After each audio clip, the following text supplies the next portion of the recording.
Welcome to my channel, where mysteries unfold, strange tales come to life, and the unexplained takes center stage. Here, we dive deep into eerie legends, unsolved cases, and supernatural phenomena that defy logic. Are you ready to step into the unknown? Brace yourself, keep an open mind, and join us as we uncover the world's greatest mysteries. Please listen to the story. There's something in the closet. I grew up in a small town called Lake Los Angeles. It's 30 minutes away from Lancaster, an hour away from Los Angeles. This house was bought by my dad. He built it up. Whatever was in that house didn't come from the land. It came from something I didn't know. The first encounters, I would be outside playing or be alone. I would hear my mom call me. I would run to her. This happened countless times.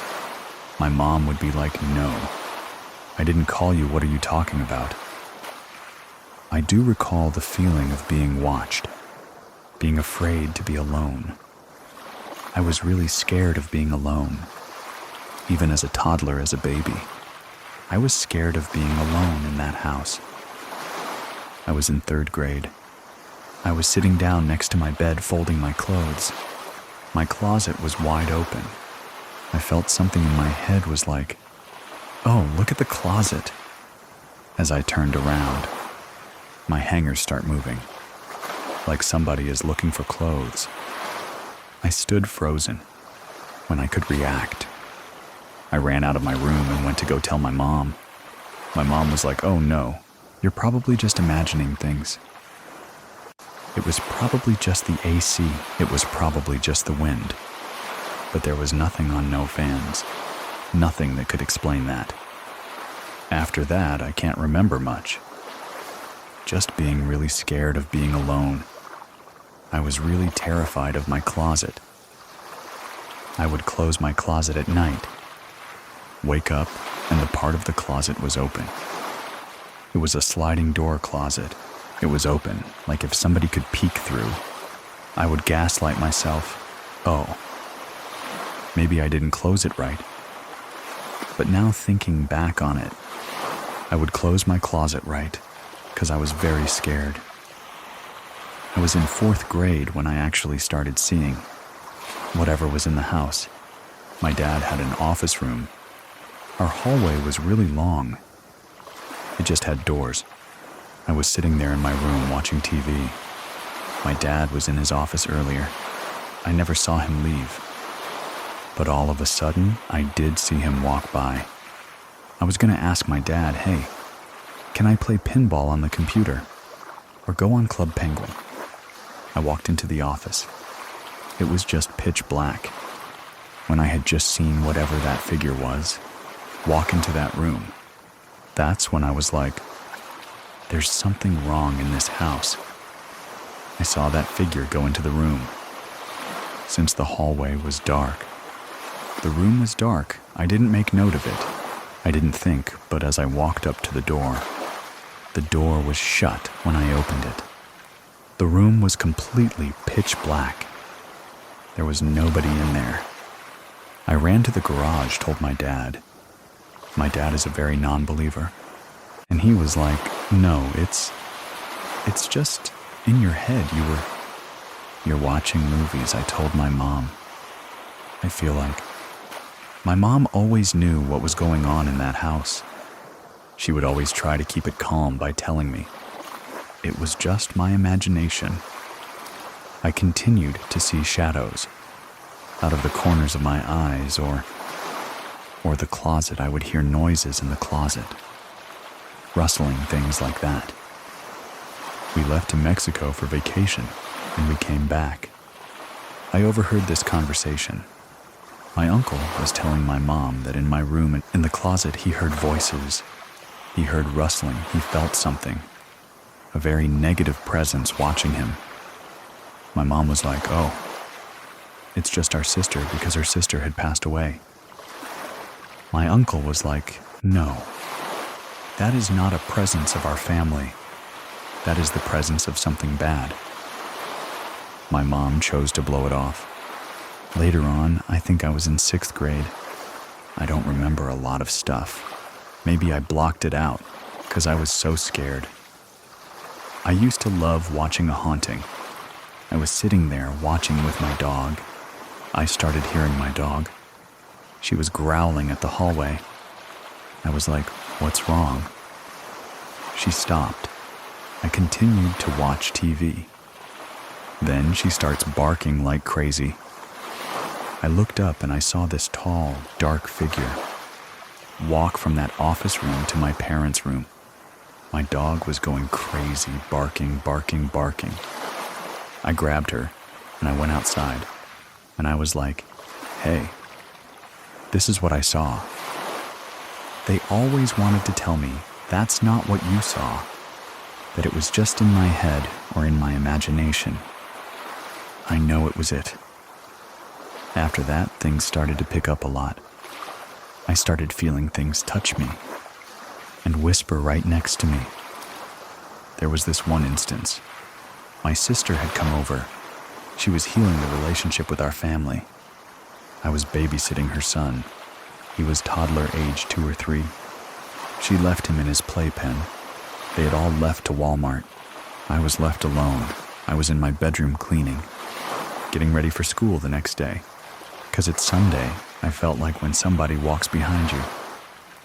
But somebody small. I thought it was my nephew. I was like, oh. He climbed out of his playpen's gonna go play. Next to my closet where I have all the toys, I start hearing rustling where my backpack was.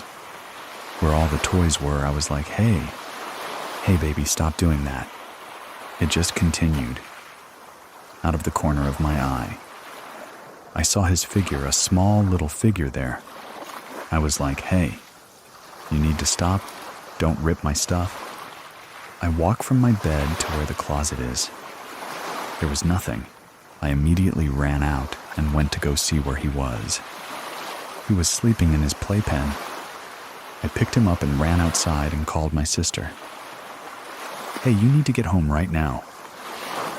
I don't remember being this hysterical, but my sister said I was crying, screaming, telling her to come home. She came home as fast as she could and calmed me down. She didn't gaslight me. She knew what was going on in the house. She knew what was happening. Time goes by, we're moving out of this house. It was during recession, we were going to Mexico. I was packing my stuff. The same way my closet was open in the 3rd grade. The same everything I was doing, the same. I looked up again. My hangers were just moving. I was so mad at the circumstances of moving to a new country. I told that you need to stop. You need to leave me alone. I was so mad it just stopped. Those moving hangers just stopped. Completely stopped. It was shaking, and it stopped. Right before moving out, my mom was sitting down on the couch. We were watching novellas. I got upset at her. I left to my room and locked the door. I was sitting there writing in my diary. All of a sudden, I just feel my room shake like an earthquake. We used to have this religious figure. It was L.A. Virgin Maria. She's holding baby Jesus. And they're started rocking back and forth as soon as everything stops. I get up, run to my mom, and I'm like, hey, Mom. There was an earthquake. There was an earthquake. My mom just looks at me. She's like, what are you talking about? Are you okay? What's going on? I explained to her. She just was like, okay, we'll pray together. That's when my mom started really realizing that I wasn't lying. She knew the whole time. Fast forward to us being adults, living in a new house. We were all sitting down. I started telling my mom, remember when you would gaslight me so much? About this house, my sister starts laughing. They start laughing. They're like, we all experienced stuff in that house. They just wanted to protect me. Have me not be afraid. My sisters. They decided to play summoning games, mirror games, Ouija board in that room. The closet used to have mirror doors. After the seminary games, she dreamt about a demon, a presence trying to suck her into the mirror. She woke up with scratches on her cheeks. I think when my sisters played those summoning games, those mirror games, that Ouija board, they let something out. It wasn't good. I don't know if it was a demon, but it liked to mess with me. I liked to cause fear to make itself known. It was really scary. My mom, she tells me that in that room, she was never able to sleep.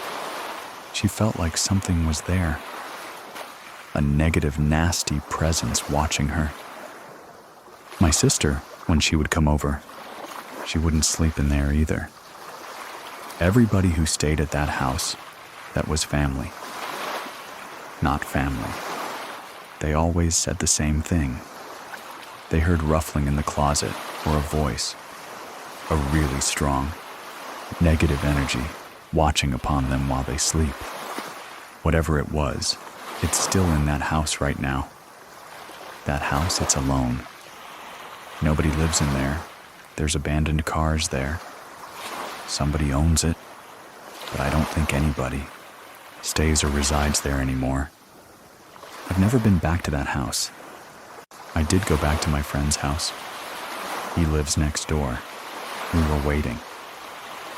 I forgot before my friend was like, "Let's play Ouija board, come on. It'll be fun." I said, "Okay." That's fine. We started to play. It's going smoothly. We look up protection. We do it in a safe way, but all of a sudden, the mood changes when my friend asks it the question, "Hey, do you know us?" It says yes. We ask it, "How long have you known us?" It doesn't reply. We asked, "Have you known us since we were kids?" Yes. I've started to feel exactly how I felt in that house. That same presence that I always felt. I don't know what it was, just a negative, dark presence. I told my friend, "We need to stop. We need to stop playing this. Whatever was in that house is channeling through your house. We need to stop." When we stopped, we closed everything, said goodbye, but I still felt very uneasy, like I was being watched, the same way I hadn't felt in a long time. My friend was like, "Oh, you're fine, you're fine." I went home that day. I still felt the same way. Lights would flicker. I don't know if it was a coincidence. I started waking up at odd times. 3 in the morning, 2:30 in the morning. I started feeling scared. My friend was like, "You should go to somebody who does a cleansing." We did a cleansing. She said whatever was in that house before was trying to attach itself to me again. The curandera brujería. I don't know what to refer to her as, told me that, not to play with those things because in my family, somebody had done brujería to my dad. Whatever was out to hurt my dad was out to hurt us. I didn't know this, my mom. She did confirm that. My grandma and my aunt would do brujería. They would do things like that. That's what the lady ended up advising me. That's why I feel like I believe a lot in that now. So later on, my mom met the lady that rented the home. She asked my mom, was there anything? Did anybody pass away in this house? My daughters are experiencing things that we can't explain. My mom said, I would just pray and be strong with your faith. In your religion, they can't hurt you. My mom didn't tell her what happened. It is not to scare her. She had just rented out the house. She was a single mom. She was happy. I still experience paranormal things. We moved into a different house. And this one wasn't as scary. It was comforting. We moved into a house and my dad works with Word a lot. He was making my mom's friends a box for her ashes. Her ashes were in our house.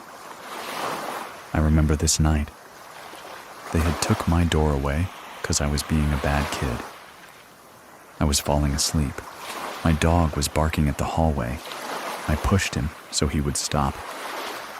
I woke up, he's still doing it. I decided to cover him with the blanket.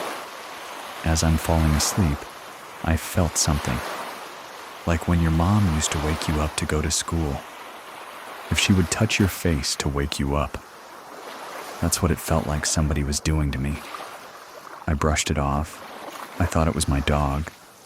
Then I felt it again. I opened my eyes. There was nothing in the room. My dog was just sitting there frozen. I think he was scared. He was silent. I was like looking everywhere. There was nothing in the room. We say it's that person, my mom's friend, because I used to call her Grandma. I feel like in a way I was her coming to say bye. She never got to say bye to me. But that's a different experience. Not as scary as the ones in that house, where I felt things touching me or watching me. It's really scary to think there's things out there that like to cause fear, that want to hurt you, especially when you're a child. Anyway, thank you very much for listening. Keep it scary, everyone. See you soon. See you soon. Please listen to the story Message Through the Board. This story happened in 2014 in Murrieta, California. I worked at a grocery store. A couple of my co-workers had gone to this old mining town near Joshua Tree, then to these old gold mines. They brought a Ouija board with them and were able to communicate with some miners that had passed in the area. At the time, I was very skeptical about these kinds of things. I was like, oh, if you guys are ever going to do it again, I'd be really interested to see what that's like and experience that for myself. A couple weeks later, one of the girls that owned the Ouija board invited me to go with her to her grandmother's grave. We went to the cemetery around sunset and set up a blanket. Just a nice little area on top of her grave. The girl that's grandmother's grave we were at, LED the whole thing. Me and one other girl were there as well. There were 3 of us total. We are sitting there. We all 3 had our fingers on the planchette. I had mine barely touching it, hovering it, 'cause I'm skeptical. We sign on the Ouija board. We go to say hello. That's what she told us we're supposed to do. You sign on. We go to say hello. She starts asking questions. Is there anyone here with us? We didn't really get any responses. The planche kept moving from T and to U. T to U. It kept going back and forth very slowly. That was the only response we got the whole time. We sat there for 30 minutes, maybe an hour, just seeing if anything else would happen. Nothing else happened, so we gathered up our gear. They had the idea to go to this, what is referred to as the Haunted Mill. That's in Murrieta. It's a spooky place that teenagers go at night, just to get spooked out. I had been a couple times to drive by, but they were like, let's go do the Ouija board over there. They thought we'd get some sort of response. We go over to the mill. It's pitch black out. The mill had been vandalized and broken into a lot over the years. There was a chain link fence and barbed wire on the top. We didn't bother going inside of it, but we thought just merely being in its vicinity was enough. We set up the Ouija board and a little blanket across the street. There was a dirt field across the street. It was just us, dirt field and the mill. All 3 of us had her finger on the planche. We sign on to say hello. The girl who was leading asked if there was anybody with us. This time, the planche went to yes. She asked a few other questions. One of them was, what is your name? It started to spell my grandfather's name, which is not a common name in the States. The hairs on the back of my neck were standing up, and it started to spell my last name. My last name is Dutch and very hard to spell. Even people that have known me for years have a hard time spelling my last name. I immediately was going into fight or flight mode. I was really scared, I figured. The girls I was with probably didn't know my grandfather's name. At first, I thought they were pulling a prank on me or something. I looked at them and was like, oh, this is my grandfather's name that it just spelled. My friend continued to ask questions. She said, do you have something that you want to say to Molly? It went to yes again. What's your message from Molly? It spelled Getready. I said, get ready. She said, for what? It spelled DE. A TH death. I immediately was having an out-of-body experience. We signed off. My two friends were very scared. They grabbed their stuff, ran off to their car. I had been sitting crisscross, applesauce the whole time. I went to stand up. My legs were numb.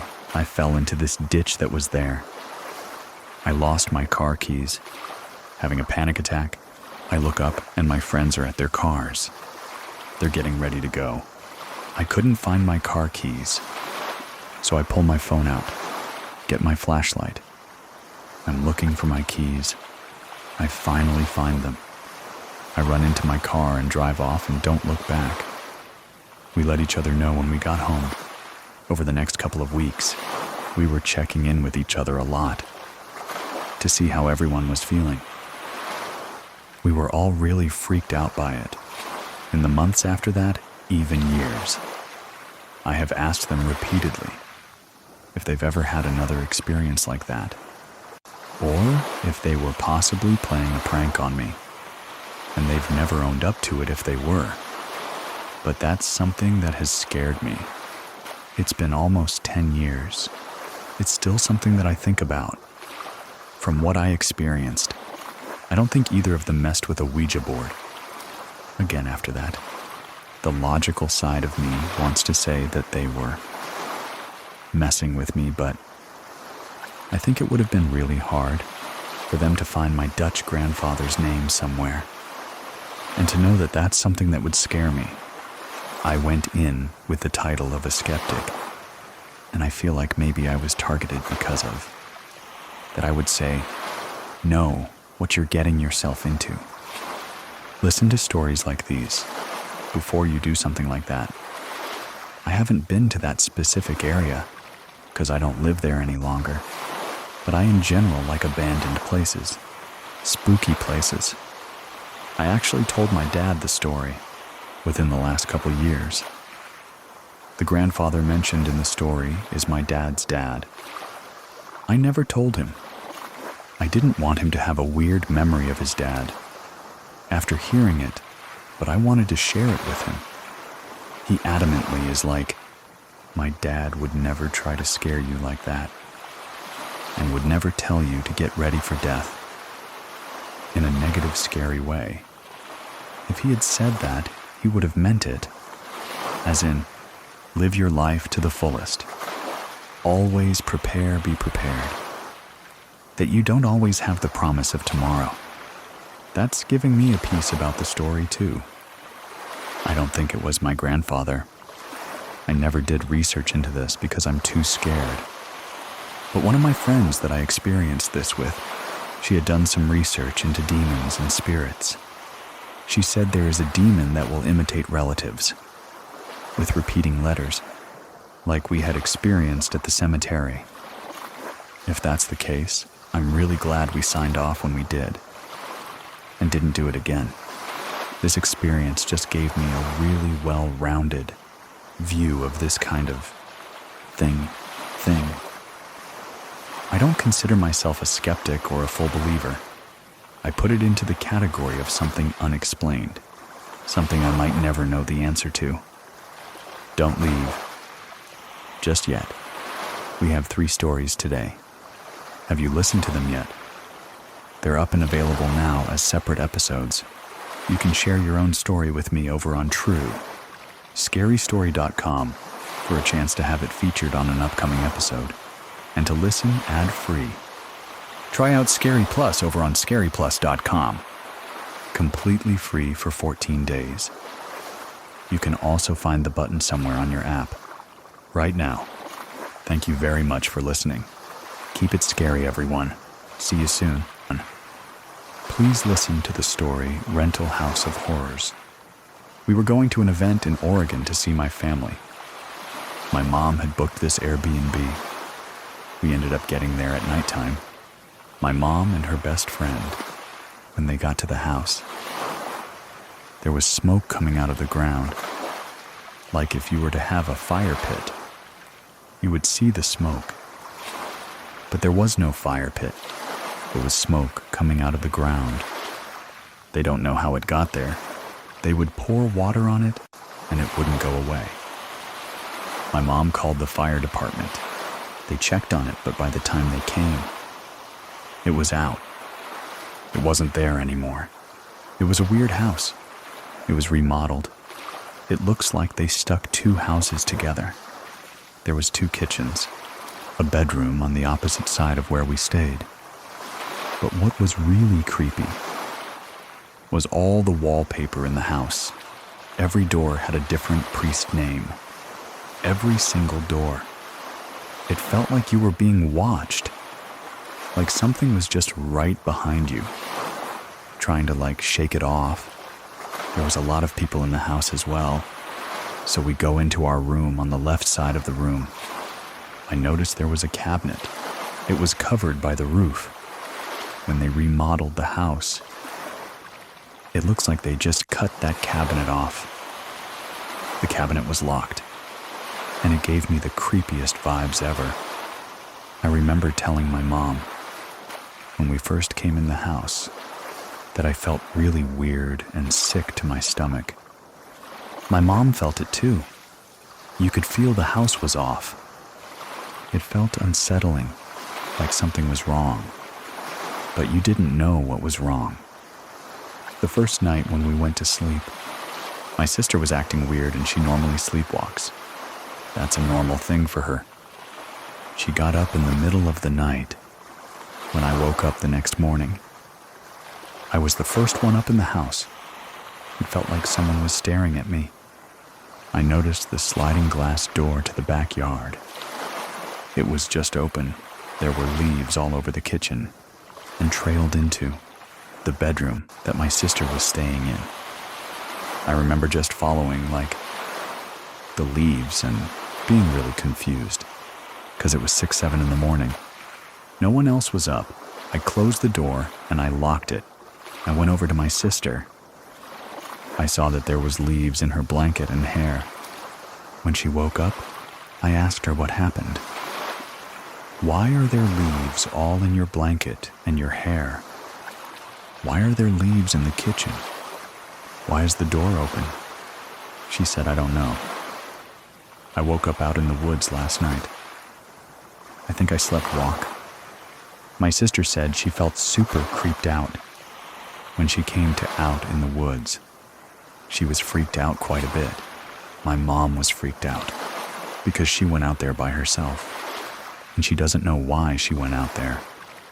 And I said, I told you I felt something creepy about this house. When everybody found out, she went into the woods in the middle of the night, alone. Everyone was very shocked. We had been drinking the night before, so we just thought possibly it was that. She wasn't drinking that much. They were going to stay one more night. But I was going home because I had to work. But it was the last night. I had all my sisters in the room, and my mom. We were all sitting in their room. My mom was sitting on one bed. I was sitting on the other. My sister was in the corner. My sister had her dog right next to her. He doesn't normally bark at random things. If he barks, it's because someone's at the door. Or he'll see somebody near the house and he'll bark. Then, we were all talking in the room, catching up. I was going to leave that next morning. We were talking about something that our emotions were going like.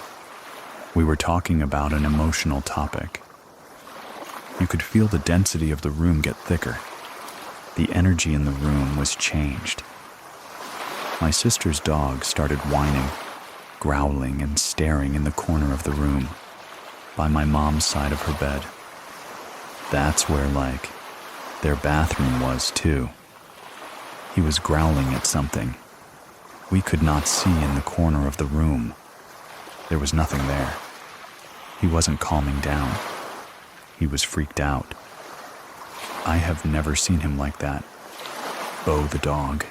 I think my sister left him in the Airbnb alone. She had the screen door open to the sliding glass door.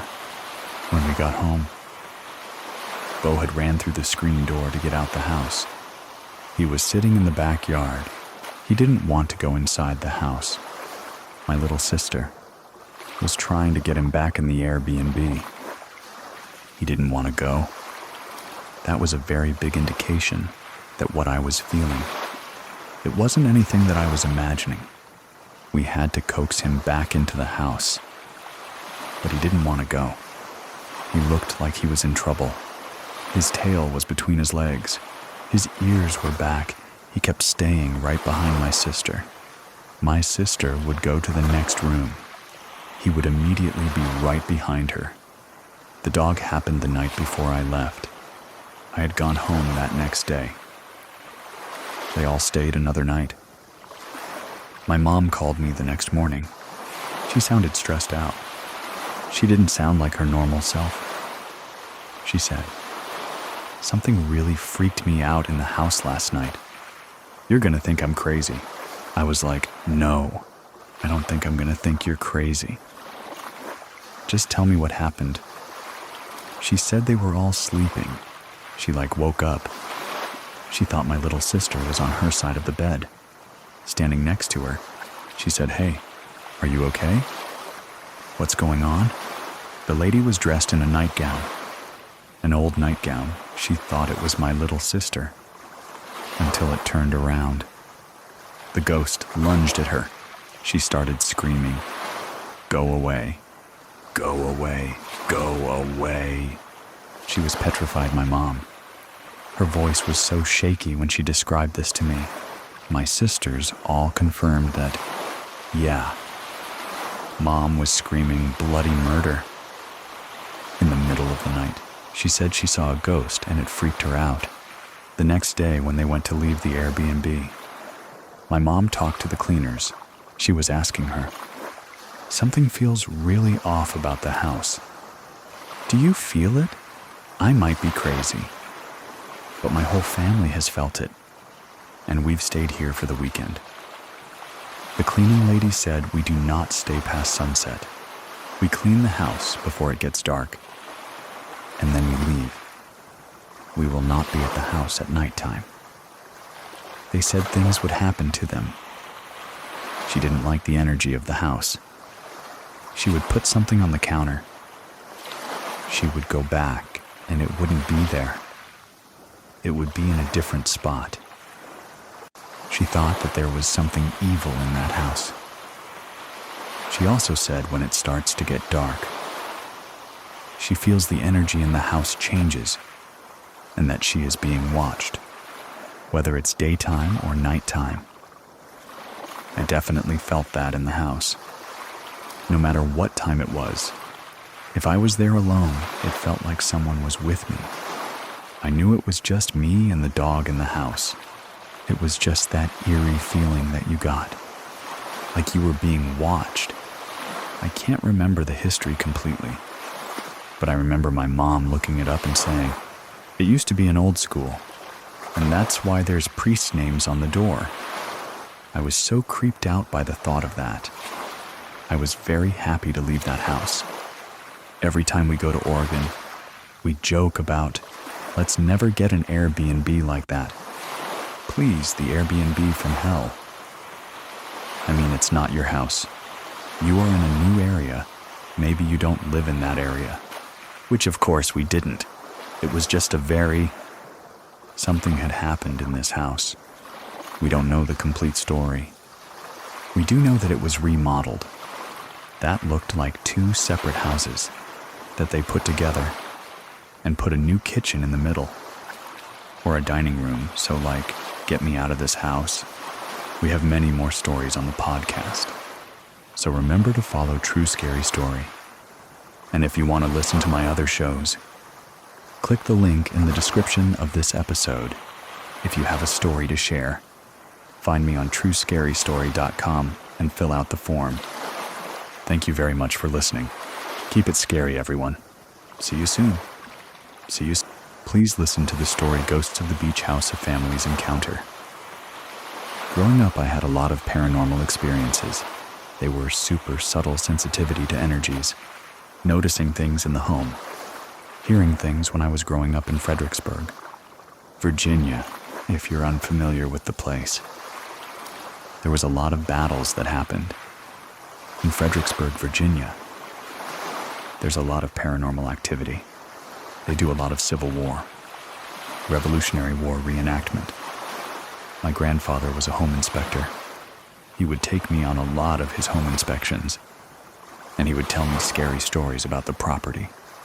We would hear footsteps, and one time he was in a foyer of an old colonial home. A pot flew across. A lot of the times his equipment was moved. One time I was with him, we came back inside the house. I looked down on the floor. The door was open. There was 2 muddy handprints, and 1 muddy footprint for about 6 or 7 steps, as if somebody was crawling, because they didn't have a leg anymore. All of this was fun and games for me, until I had the experience I'm about to tell you about. It happened a couple of years ago, in a different location, Topsail Island, North Carolina. Topsail Island, it was a massive hub for pirates. People think that they can still see Blackbeard's ship on the horizon. People also think that it might be the last resting place of Blackbeard's treasures. Topsail Island has a significant amount of energy. I had none of this information. When my family booked a vacation in Topsail, they were renting the beach house. When my family booked this vacation, I did travel all the way from Pennsylvania. Down to Topsail, I was already pretty tired. The drive was a couple of hours. For 6, I think my boyfriend at the time. He picked me up, drove me all the way down. I slept a little bit in the car, but I was still really groggy. When I arrived at the beach house, it was not scary at all. It was a white house on stilts. The area surrounding was very swampy, but nothing that alerted me to anything. It was about 2-ish o'clock in the morning. I had just woken up. I was super groggy. I wasn't aware of what was going on. Unlocked on the door. My grandfather. He opened up the door. They both were whispering. They were tired. No one else was in the house. We said our greetings. It was cordial. Come in, okay? Thank you. Let's go to bed. My grandparents requested that my boyfriend and I sleep in separate rooms. They pointed me to the back room where I would sleep. It was through the kitchen. His room was closer to the front entrance and had a loft bedroom upstairs. I remember going into that room and feeling the heaviest weight I have ever felt in my entire life. This should have sent off some sort of ringer in my head, but it didn't. I was so tired. It was this really dense, thick smog kind of feeling. The feeling that hits you in the center of your chest, on your back, on your shoulders. I completely ignored it, and I had no other thoughts in my mind. Just unpack your stuff and get to bed. And I was unpacking these. These thoughts were not my own. I felt the energy of my past relatives. My great-grandmother was there. My great-grandfather was there. My great-aunt, they were there to protect me. to take care of me and I just ignored it. I picked the bed, and that was closest to the back patio. I fell asleep. Enough time had passed. We are creeping into the 3 o'clock hour. We are creeping into the witching hour. I don't even know how long I was asleep. I was woken up by a pressing into the bed. I was not shook. I was not nudged. Nothing fell. I was pressed. Like somebody had put their hands on either side of my chest and pressed me into the bed. It was constant, it was rhythmic and very heavy. I could feel the sides of the pillow curl around my head. My head was being pressed into the bed. Of the pillow was touching the sides of my face. I've had sleep paralysis before. This is not sleep paralysis. I was hit with that overwhelming feeling. My relatives are there. It was a chatter. It was very noisy in my head. I remember being unable to move. I opened my eyes. It was an operation. 6 inches from my face, it was the blackest black, but also had outlines I could tell was a woman. Her eyes were sunken in. They were pitch black. Her hair was floating. It was gray. It was coming out at all ends like Medusa, like she was in water. Her mouth was open like a snarl, latching onto somebody wide open. Her teeth were all sharp. She had white markings on her face, 2 that were going vertical, 1 on her forehead to her hairline, 1 down her chin, and 2 horizontal on the sides of her cheeks, as if somebody had put their fingers in paint and smeared them across their cheeks. This encounter seemed to go on forever. It felt like time had stopped. I was absolutely paralyzed. I remember sitting there in complete and utter fear, staring at this figure. I remember feeling like my breath was taken out of my chest. She was pulling it from me. I remember trying to scream and not being able to. I knew that. My own essence was starting to get compromised. All of a sudden, at once, I remembered that what you do in these moments is you remind the entity that you are the one that's alive. I shut my eyes and I started screaming. I'm alive, you are not. I'm here, you're not wanted here. All the while, I felt like my family was there. They were fighting this with me. It was completely chaotic and not of my own imagination. Suddenly, she was gone. The chatter stopped. The pressing stopped. I could breathe again. I could talk again. I ran into my boyfriend's room at the time. I remember saying to him, I either had a very vivid dream or I just saw a ghost.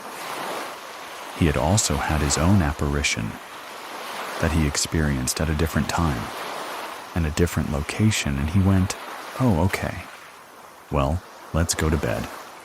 I remember going to bed that night and not believing it. The next morning, I woke up and I told my family. I was very vague about it. They joked about it and went, oh, maybe it's haunted. And I was like, okay, maybe, and we moved on with our day. They didn't take me seriously at all. Even though my grandfather had had experiences in his past, as well as my grandmother. She even captured an apparition in Fredericksburg with her camera sitting in a pew. My family is relatively sensitive, but we have never dabbled with anything that was dark, deliberately messing with us in any way. We went out, learned all about the pirates and tops and everything. That night, we as a family were playing Monopoly.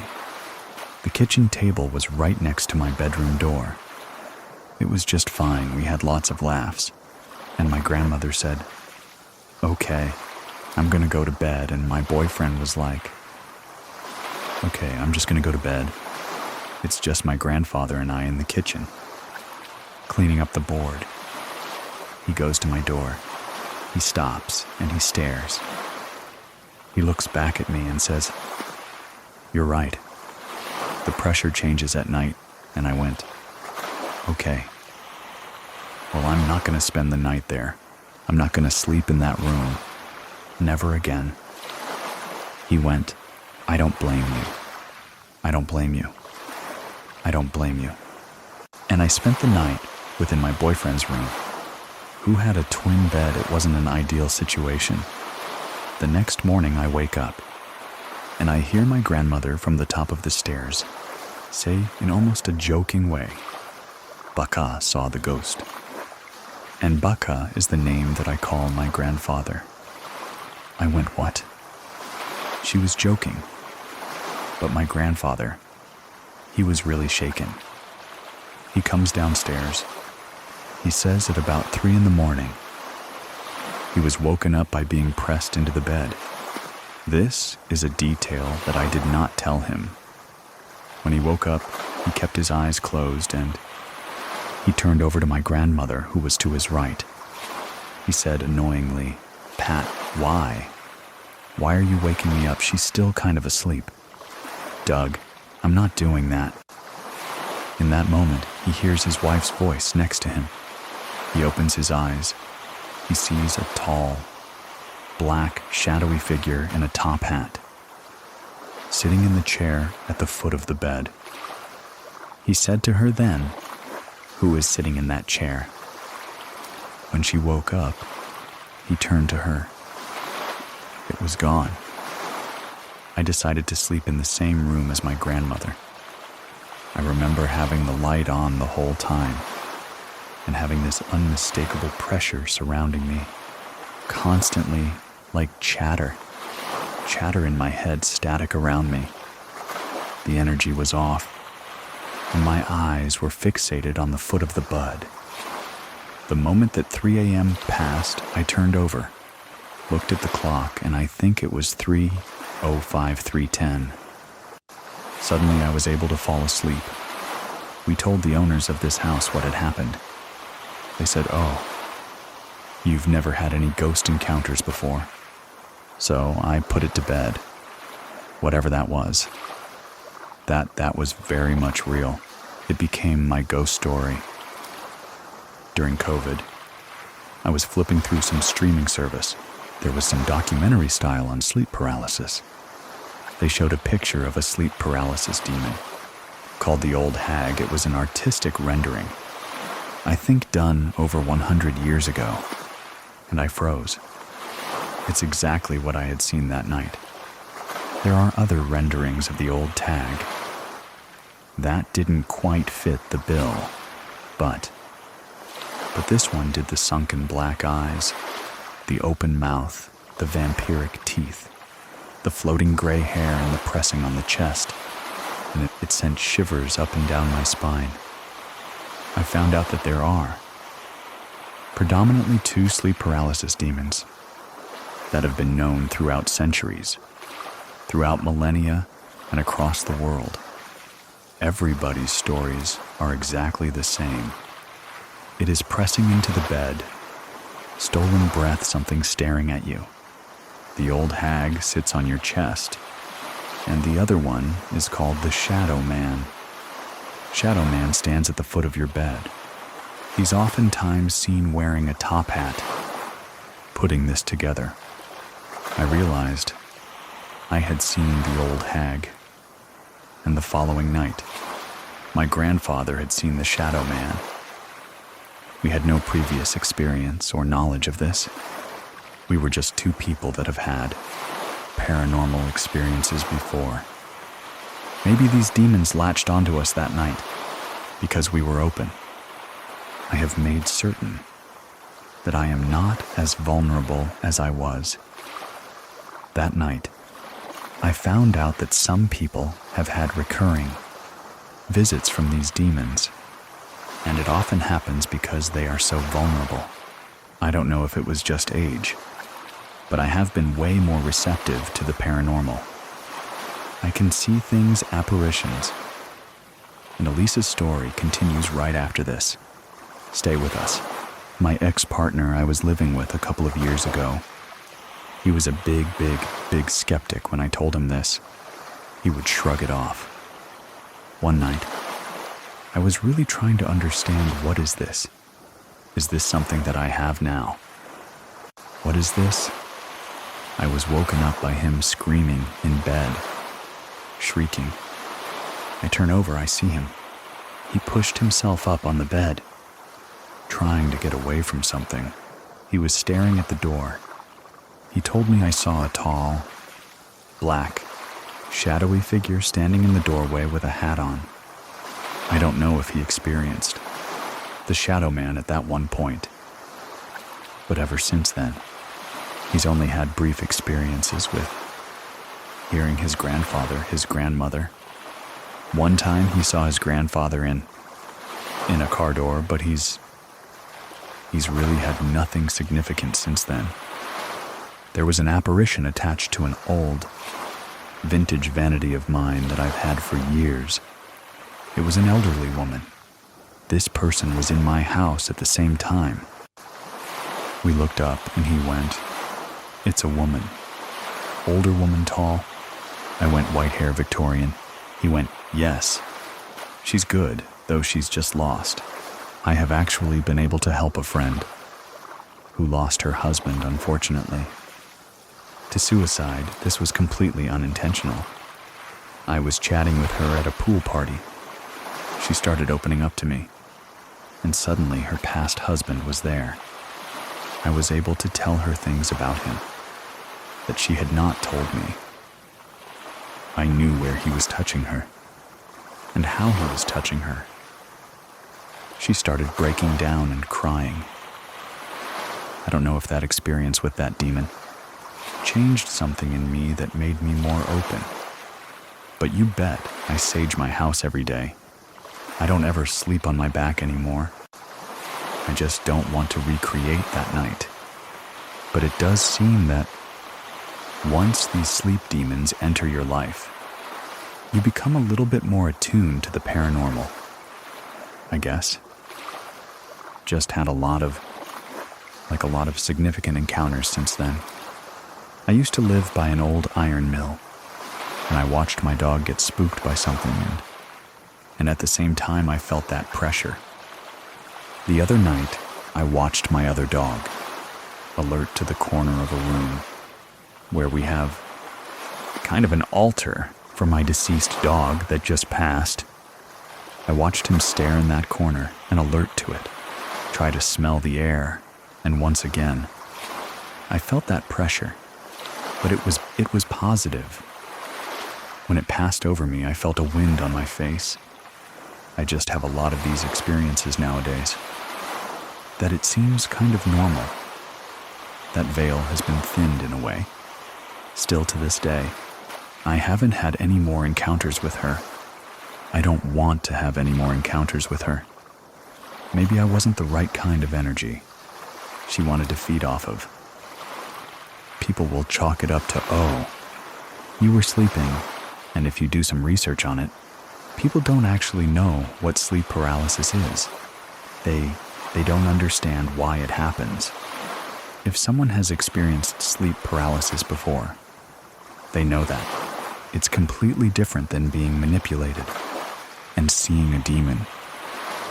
That was very different. I don't know if I can find that picture, but if you Google old hag demon, somebody put this depiction in a nurse's outfit. It's like blue-purple colored is the hue of the painting, just the way that her mouth is open and her hair is standing on end, and how she's touching whomever she's sitting on. It's very similar to what I experienced. I don't know the origin. We have all of our theories on what demons could be. My personal theory is that demons are spirits that are stuck, that have been stuck for so many years. They become poltergeist and become demons. That's just my personal theory. Whoever the old hag and the shadow man are, they are ancient. They are millennia old. If you do some digging, you can find that there are Encounters that people have had that are centuries old all across the globe. For me, that just validates it even further. Have you ever experienced sleep paralysis? Let me know in the comments or through Instagram. I'll leave my contact information in the description of this episode. I'm on there as Edwin Cove, that's EDWINCOV. And if you have a story that you want to share, head on over to True Scary Story. Communications subscribers, I'll talk to you in the next episode. And thank you, everyone that has tried Scary Plus over on Scary Plus. I really appreciate your support. Thank you very much for listening. Keep it scary, everyone. See you soon. See you soon. See you soon. 34. Real life nightmare. Life inside a haunted house. My name is Ariel. I grew up in a haunted house for 14 years in Richmond, British Columbia, Canada. I moved into the house in 2005. I was 7 years old. From the very beginning, this eerie feeling. I felt like somebody was watching me.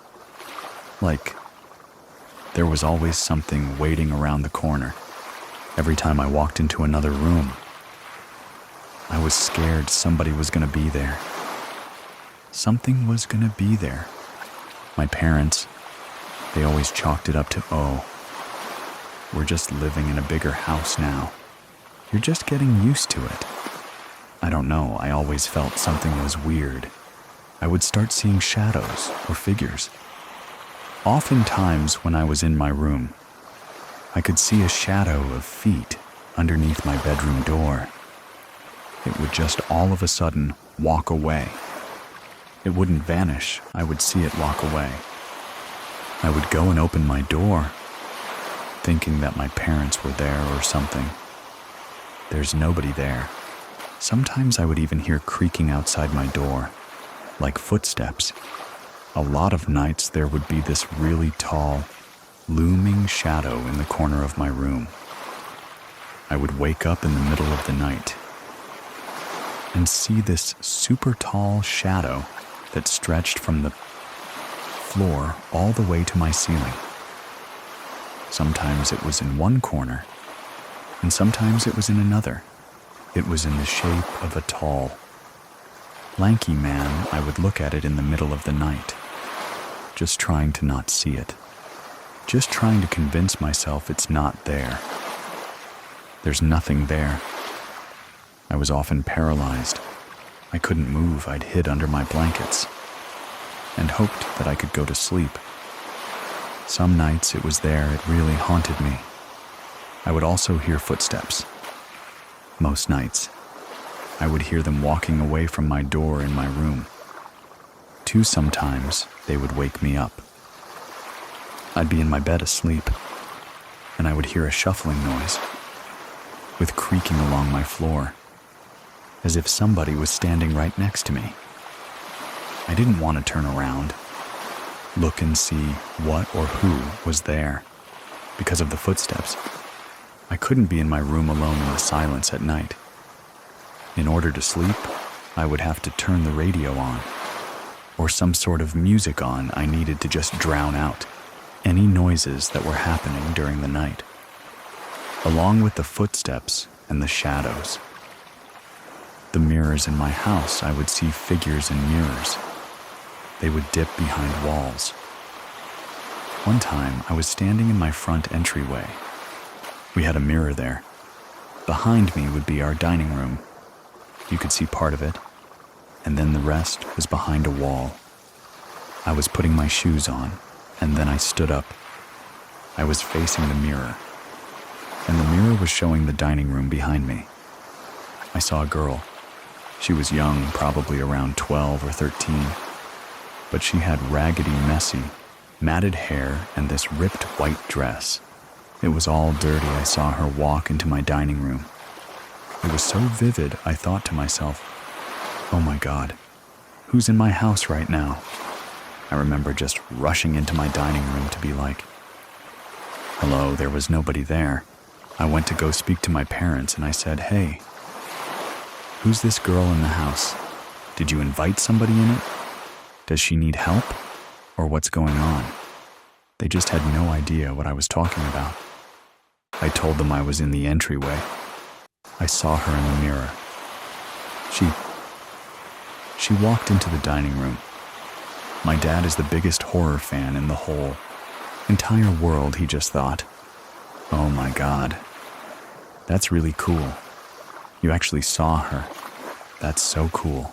He was just fascinated. Meanwhile, I'm just terrified. For the entire time that I lived at that house, my best friend at the time refused to sleep over unless I covered all of the mirrors in my room with towels or blankets. Every time she came over, she kept seeing figures and shadows in. Them that weren't there that creeped me out even more. It validated me. But I thought, okay, at least maybe I'm not crazy. I am actually seeing these things. But at the same time, I was like, well, my friend gets to go home and I have to live here. I remember all of my friends telling me when they would come over, they felt uneasy, unwelcome in my house. As soon as they stepped into my house, they felt like they shouldn't be there. Like they weren't allowed to be there. They just shouldn't. Which was also disheartening to hear. I used to suffer from insomnia as a child. I had nightmares in that house. A recurring one that I would have. It was from the point of view of an intruder in my house, almost as if they were giving one of those realtor tours on camera, but 1,000 times more ominous. They would just slowly glide through my house. I'd do a circle in my living room and then go down the hallway. Very slow, it always took place at night.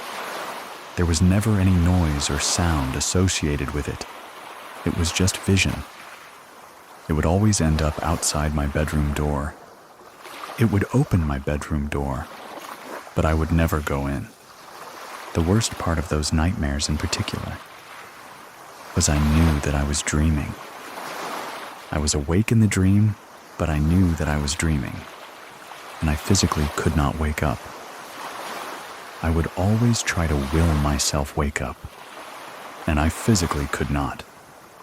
I felt stuck. I remember thinking, I'm never going to wake up again. The nightmares, they were so common. I had to hang 3 or 4 dream catchers in my room. I don't really know if they worked, but it made me feel a little bit better at least. I knew I'm going to have a nightmare tonight. I don't know what it's going to be. It's either going to be about a natural disaster where my whole family dies, or it's going to be somebody intruding in my house. And it was just always so creepy and terrifying. I would watch doors open and close by themselves, or I would hear them in the house. Worst of all was my bedroom closet door.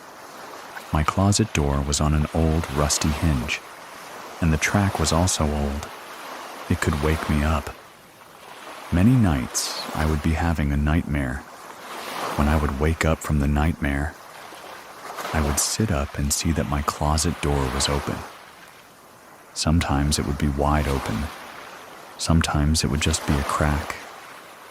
One night, I woke up from one of those horrible point of view intruder nightmares, where the person had opened my bedroom door.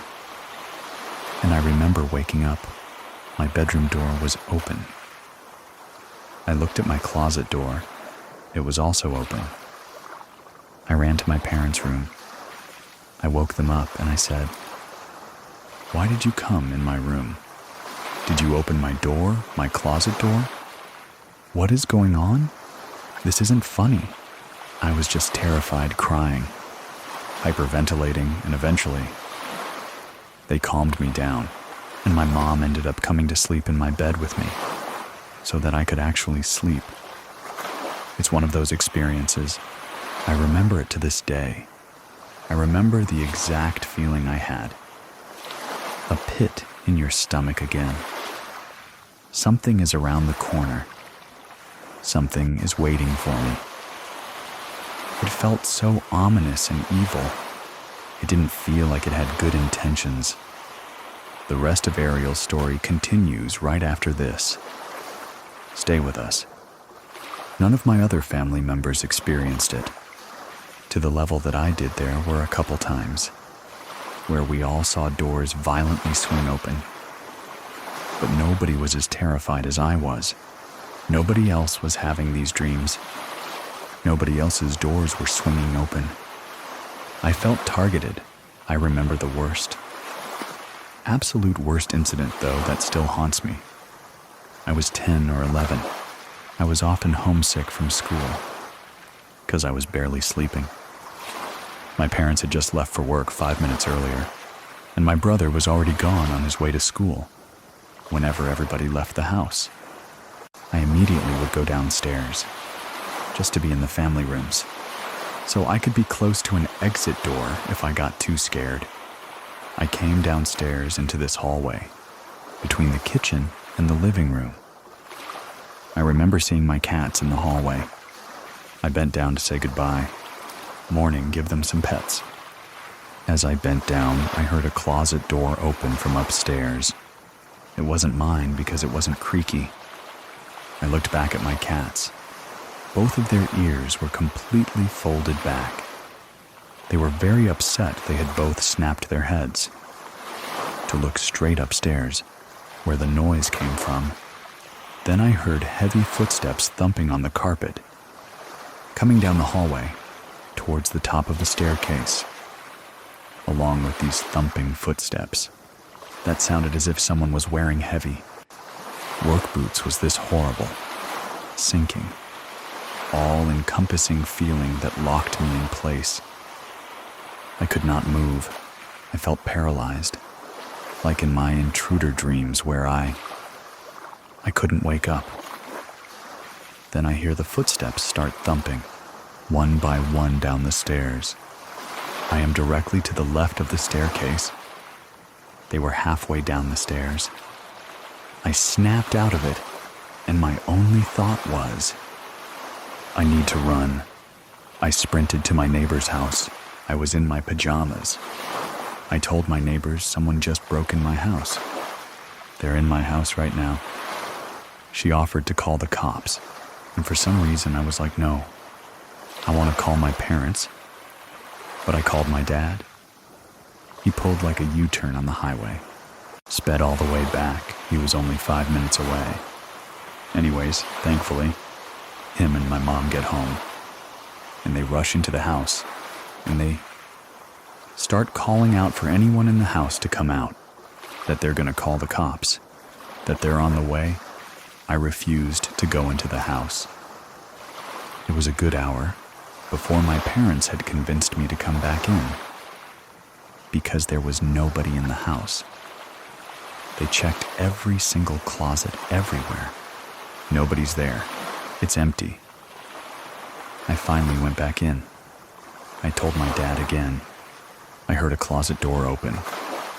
They came out of a closet upstairs, and he's checked all the closet. There's nobody in there. He took me upstairs to open and shut the closets and identify which one. I heard as soon as he opened my brother's closet. I was like, that's the one. It's my brother's closet, he was like. That's weird. There's no way this could have opened. It was shut when he came upstairs. I refused to be alone in the house for 6 months afterwards. We knew, okay, nobody actually broke into the house. My parents were trying to explain it away. I started thinking when my parents got into the house, it was all locked except for the front door. From the inside, if there was an intruder, they couldn't have gotten out from any other door. If they had come out, the front door took like a special force to close, because they had put some weather stripping on it, or something. Nobody, not even close family friends, were able to close it. Only me and my family knew. It takes practice closing it. That's when I started getting even more scared. Because I thought, okay, I am not crazy. I was not dreaming. Something happened. I don't know what it was, but what if I hadn't snapped out of it? And I just sat there and waited for whatever it was to get down the stairs and reach me. And it's still to this day. Every time I talk about it, I'm looking over my shoulder, and I still get these horrible chills. Thankfully, that only happened once, and I lived there for 10 or 11 more years before I moved out, but that definitely was not the end of the incidents. Shadows, seeing things in mirrors, lights turning on and off that continued up until I moved out in the middle of the night. I used to hear somebody messing with the beads outside of my door, and I would hear clicking on my door. Some nights I would open my door. Nobody was there. Cats were not there. They were fast asleep on my parents' bed. I would be in my room upstairs. I would hear my mom call my name, run downstairs and be like, "Yeah, what do you want?" she always said. "I didn't call for you. What are you doing down here?" My dad did experience a lot of things in that house. He didn't admit it to me until a couple of years before I moved out. He saw figures and shadows flitting. From one room to another, he heard my name being called, sometimes by my brother, sometimes by my mom. He also had lights turn on and off in a lot of rooms that he was in. He actually had a piece of paper thrown at him. It was whipped from the coffee table into his face. The only thing my mom actually ever experienced was she would have things go missing. They would miraculously show up somewhere else. One time her wallet went missing. It was in her purse, obviously. My dad was looking for it all day. So was my mom. I was looking for it too. I went downstairs. Her purse was in the center of the living room. Her wallet was sitting right next to. It went to hold my mom, and I was like, "Your wallet's right here. What are you talking about?" She was white in the face. She was like, "Okay, I'm going insane." I thought that they were playing a trick on me. One time, her credit card went missing. She found it just balanced on top of her wallet. Later on in the day, none of us took it, but she would just find stuff balanced on top of her stuff, or in just a very convenient location. They tried to look up the house history, and nothing was found. There were no documented deaths in the house in Canada. It's not legally required for realtors to disclose, or even document if deaths occurred in a house. The only places that keep those records are the police department, and again, that information you can't really get unless you're related to whoever passed away. We never found anything. But I do remember when my parents were getting the keys for the place. The previous owners were there. We were just having a chat with them and saying, "Thank you, we're gonna love this house and everything." My dad, he was offering his condolences because the guy who lived there, his wife had passed away fairly recently. A year prior, my dad asked him "Oh, I'm so sorry about that. It's really tough. I hope that she was comfortable where she was." The previous owner of the house was quite cagey about where she was when she passed away. He just said, "Yep, she was comfortable." He had mentioned she hated hospitals. So we were like, was she in the house? It's possible that she passed away in the house. I know a lot of people pass away at home. It's just what happens. But I just know the house was built in 1970. It wasn't ridiculously old or anything. Whatever it was just didn't have good intentions because of how it made me feel. You might hear a door open or a door close or a light flicker, and you might think, oh, maybe that's just my family member visiting me. But for me, it was the feeling of dread. You can share your own story and get in touch with me over at True Scary Story Com. And up next, check out our other shows from Scary FM. A link to them in the description of the episode. Ad-free versions are available in our Scary Plus membership, which is free for 2 weeks and then 4. $99 a month after that. You can cancel anytime. Thank you very much for listening. Keep it scary, everyone. See you soon. See you soon. See you. Please listen to the story True Hauntings Growing Up with the Unknown. My name is Melissa. I live in a small town near Victorville, California. My whole life, ever since I was 8 years old, I experienced my first paranormal story. As a vine older, I still had a lot of things happen to me. Seen things, heard things, felt different things. Everybody in my family says I have that sixth sense, that I just attract spirits. My grandma's house is in Juarez, Mexico. My dad grew up in that house. It's still in the family to this day. I was 8 years old. We were staying in the guest room. My mom, my dad, my siblings, my aunt and uncle. We were all staying in that spare room. That night, I could not go to sleep. I felt really anxious and scared. I didn't know why, and I remember putting a blanket over my head. But it was really hot. I felt like I had to do that. That's the first time I've ever felt that sensation, or felt that way. I was laying down, facing the curtain that they use as a door. As soon as I took the blanket off over my head, there was a man standing there against the doorway, a tall, slender figure wearing a hat, a trench coat, but it was just a shadow. I didn't see a face, just a shadow of a man standing there. I froze and then started crying. Everybody woke up. I told my mom. I saw somebody standing there by the doorway. Of course, when everybody looked, it was gone. Nobody was there. I didn't see anything the next day, but I don't even think I slept the next night. I just wanted to leave. I have an aunt who had seen that same man in that same room when she saw him. She said that he was kneeling as if he was praying. We're the only two that have ever seen him. My grandma.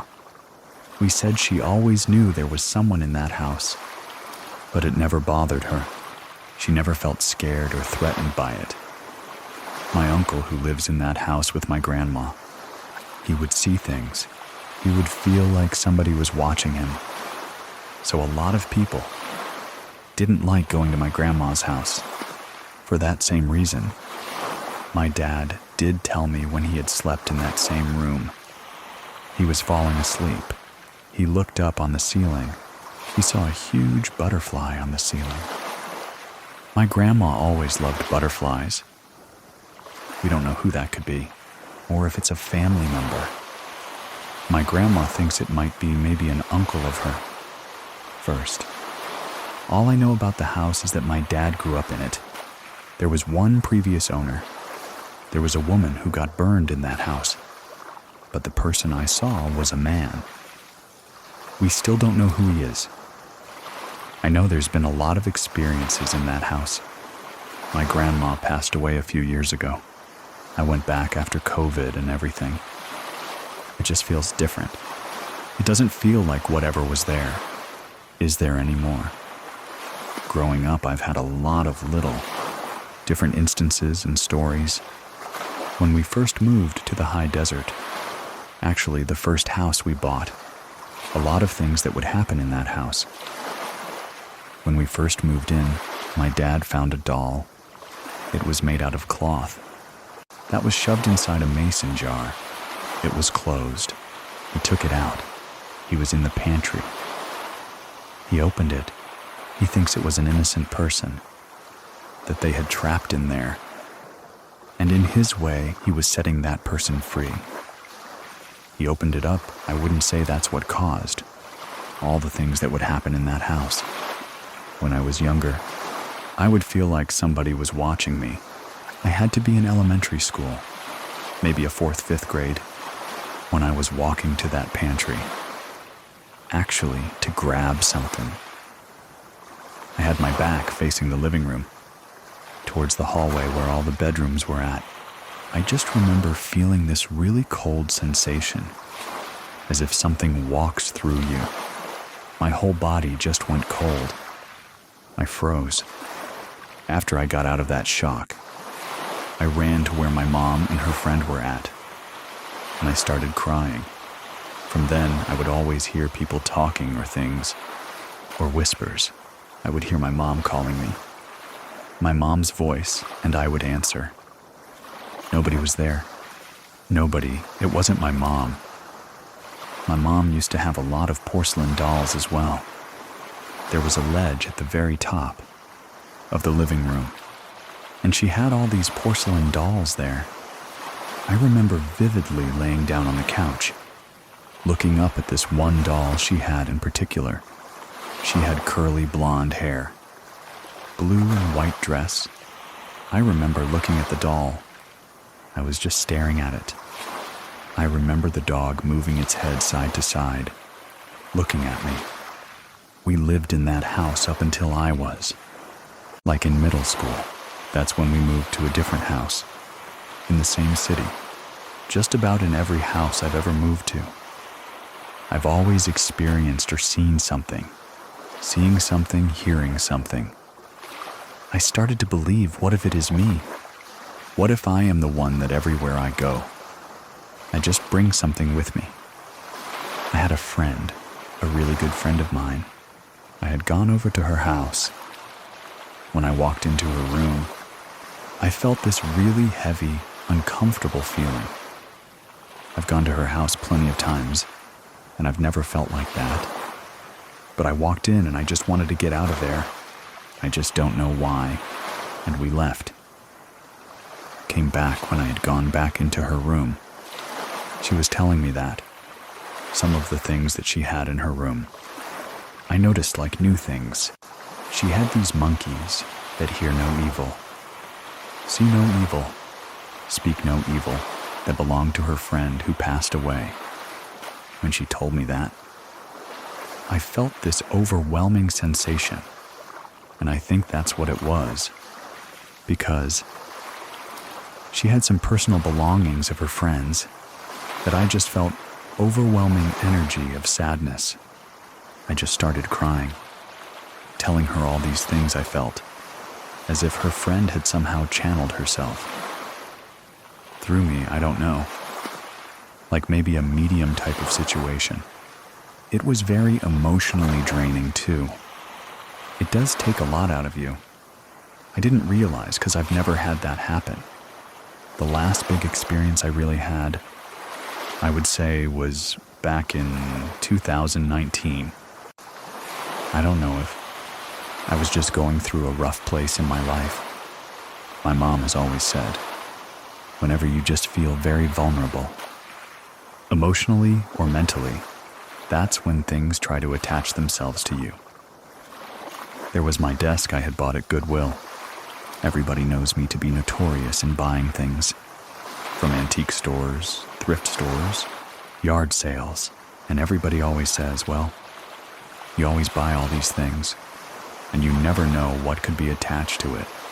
This desk that I bought, I still have it to this day. It's not in my room, but I still have it to this day. My bed is facing the wall. The desk is on the right-hand side of my wall. Everything's facing my door. I was having a lot of nightmares at that point. I've never been one to have sleep paralysis, but during that point of my life, I was having a lot of sleep paralysis. Every night, I was having really vivid, horrible nightmares. It was just odd. There was not a night that I could not go to sleep without having a nightmare or sleep paralysis. Could never actually rest. I would not turn off my light. I would leave sleep with my light on. Every time I fell asleep, It was almost this kind of sensation of, well, I know it's not going to be good sleep. Because this is going to happen. Because it was just something that was just happening. Every night, I'll have a cousin, my cousin. She lives in Mexico. She had came with her sister. They were just staying a couple days with us. I never told her about what I was going through. I never told her anything about my room. The next day, my cousin. She had heard somebody trying to open the door. She woke up scared because she heard the door knobbing. But nobody was coming in. Her sister, she has you can say sixth sense. She can pick up on things or she knows things. She told me there's something in your room. I could feel it when I spent the night here. She had asked me, she's like, have you been having a lot of nightmares? Or have you just been feeling scared in your room? She confirmed my suspicion that there was something attached to a piece of furniture. When she told me that, I just was thinking, it has to be something that I've bought in, that I didn't have before.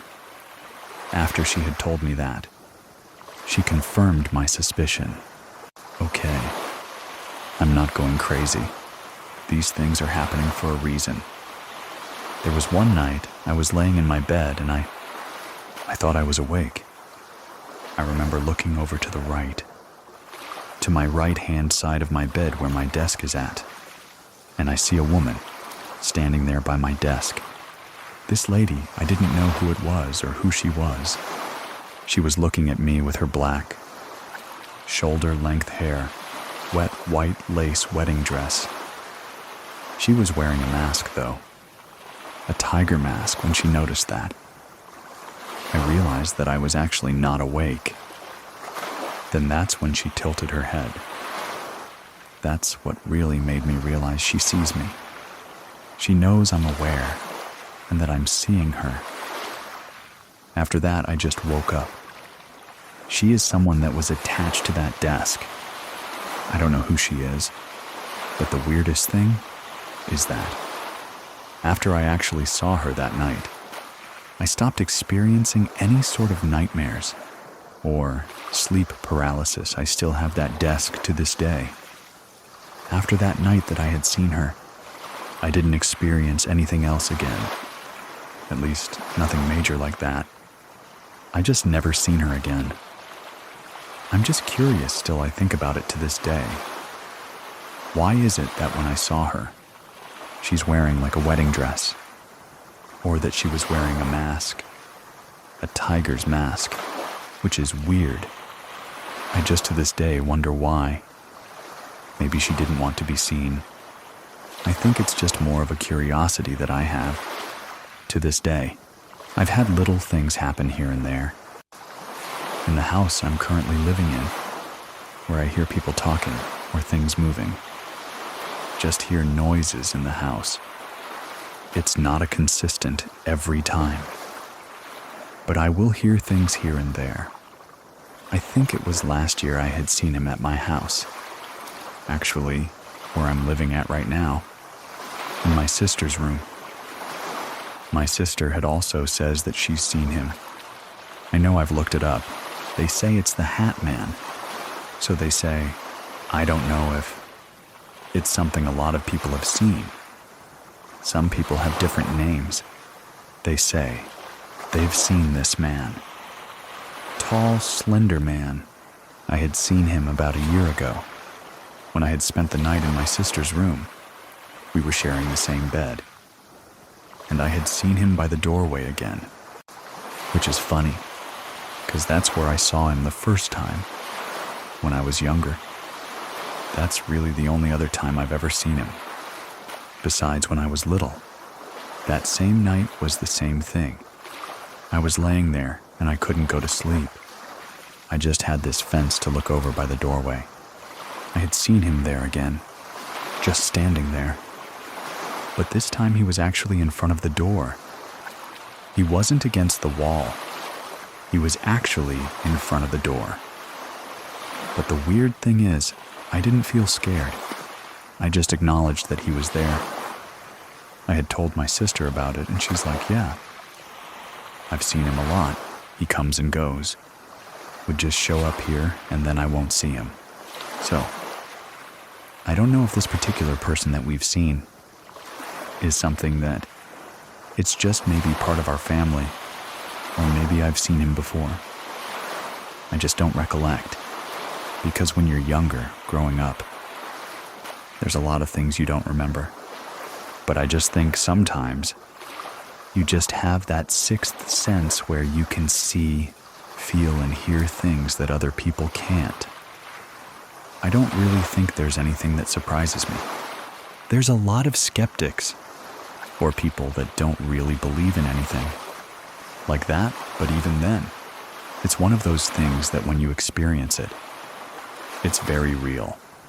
You can share your own story with me over on scarystory.com, and if you want to support the show, try out Scary, plus you'll also get ad-free episodes.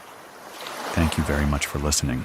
Keep it scary, everyone. See you soon, everyone. See you soon, everyone. Please listen to the story, The Ghost in the Nightgown, A Mother's Paranormal. My name is Edwin, and here is Fatima's true scary story. I always felt and sensed and saw things that not a lot of people would see. I came to understand later in life that it actually is something that runs in my family. I have a very religious family. Both sides are Islamic, so in the Islamic faith, there's a thing about jinn. And my mother would always chalk it up to the devil, or the darkness just manifesting into something that is playing tricks on you.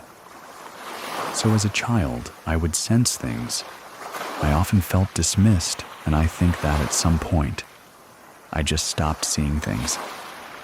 But my real story begins when I was pregnant with my daughter in 2007. Everything just amplified. All of my senses just increased in a way that was overwhelming. I could feel energies around me.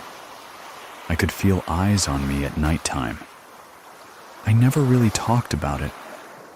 My husband had no idea at the time, and it was something that I wasn't really familiar with. And then we fast forward a bit, and my baby is born. I brought her home, and for like a good month, things were quiet. And then all of a sudden, I started seeing shadows, and I started seeing orbs out of my peripheral vision. I'm extremely sleep deprived. I'm waking up every hour and a half to 2 hours to feed my baby, and needless to say, petrified to go to sleep.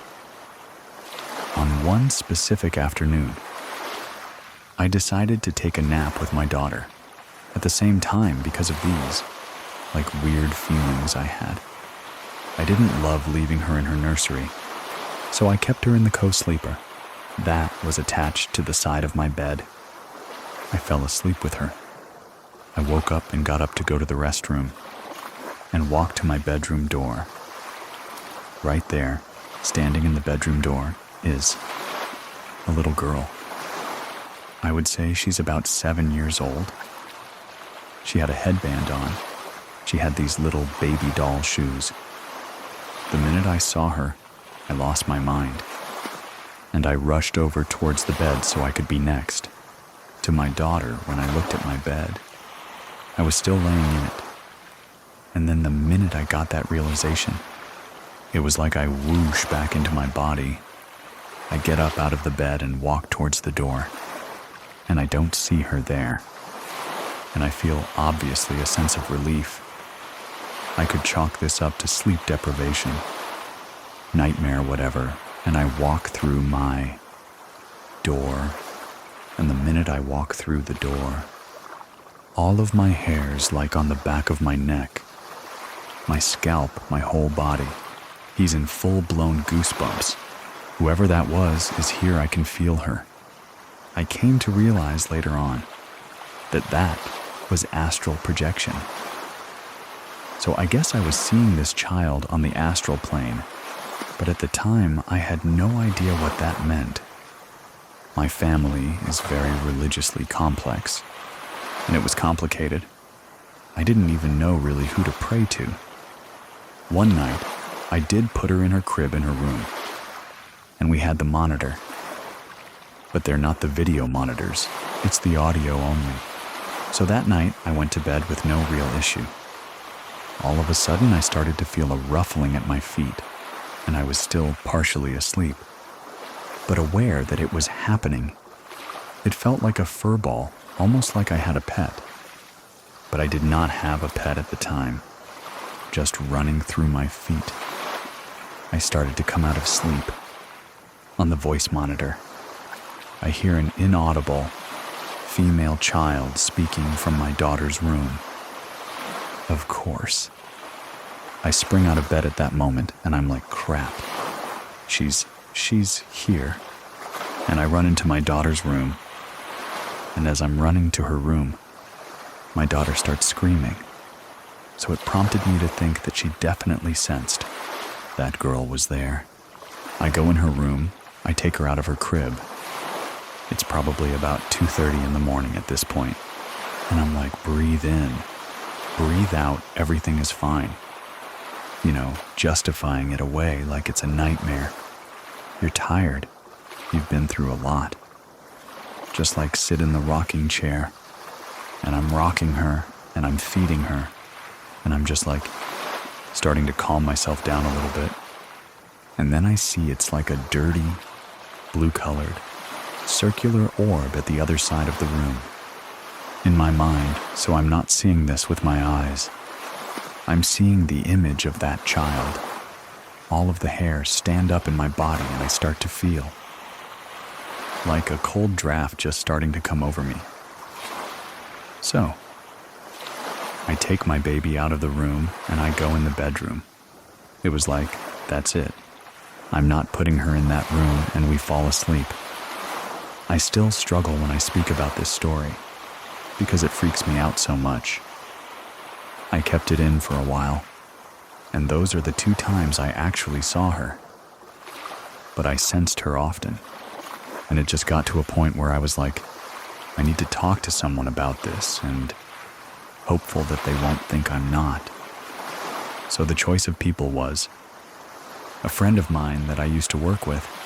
I called her and blubbered to her just all of my experiences, and dusting it with like, I know you think I'm crazy, but this is what's happening.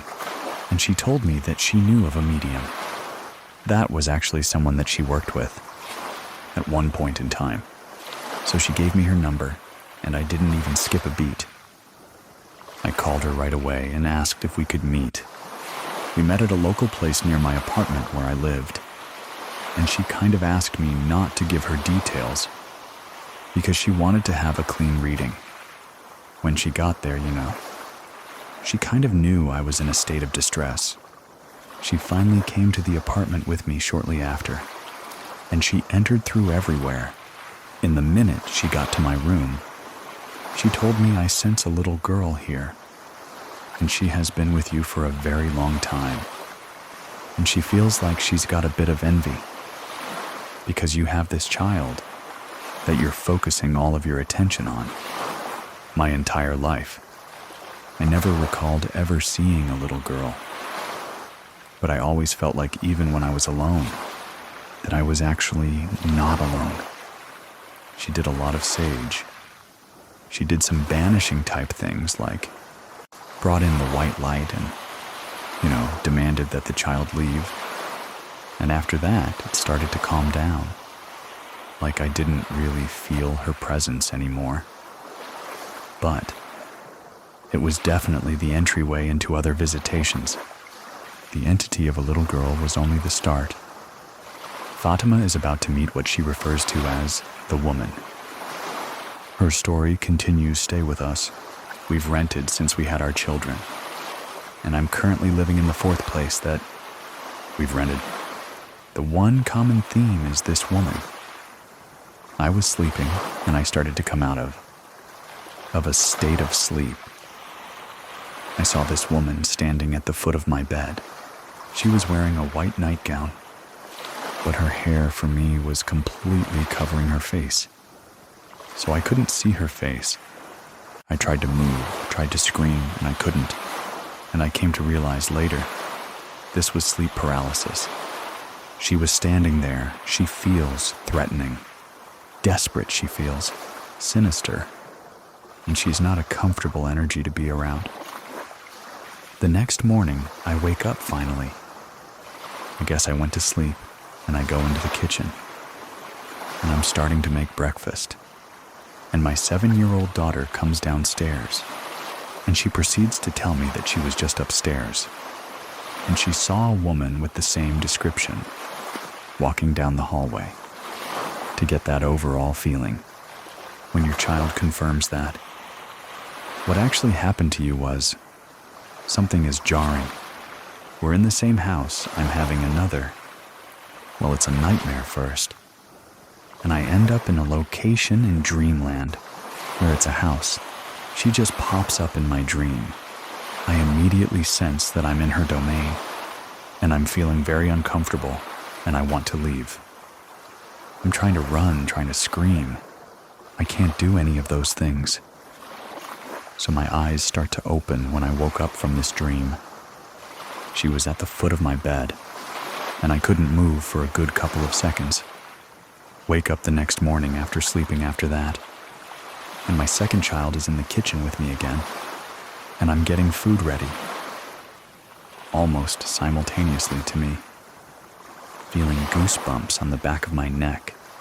My daughter, who is 3, because it's my youngest, she goes a woman, and she describes her with a white dress and long, black hair just ran behind you. Again, that feeling overwhelms me. I'm in my bed. I'm completely frozen on my bed. And she's at the foot of my bed. And this time she climbs up the bed, like from my feet all the way up in, like a spider, like movement, and then comes on my chest and starts inhaling. The thing that wakes me is my daughter, screaming from her bed, breaks me out of the sleep paralysis.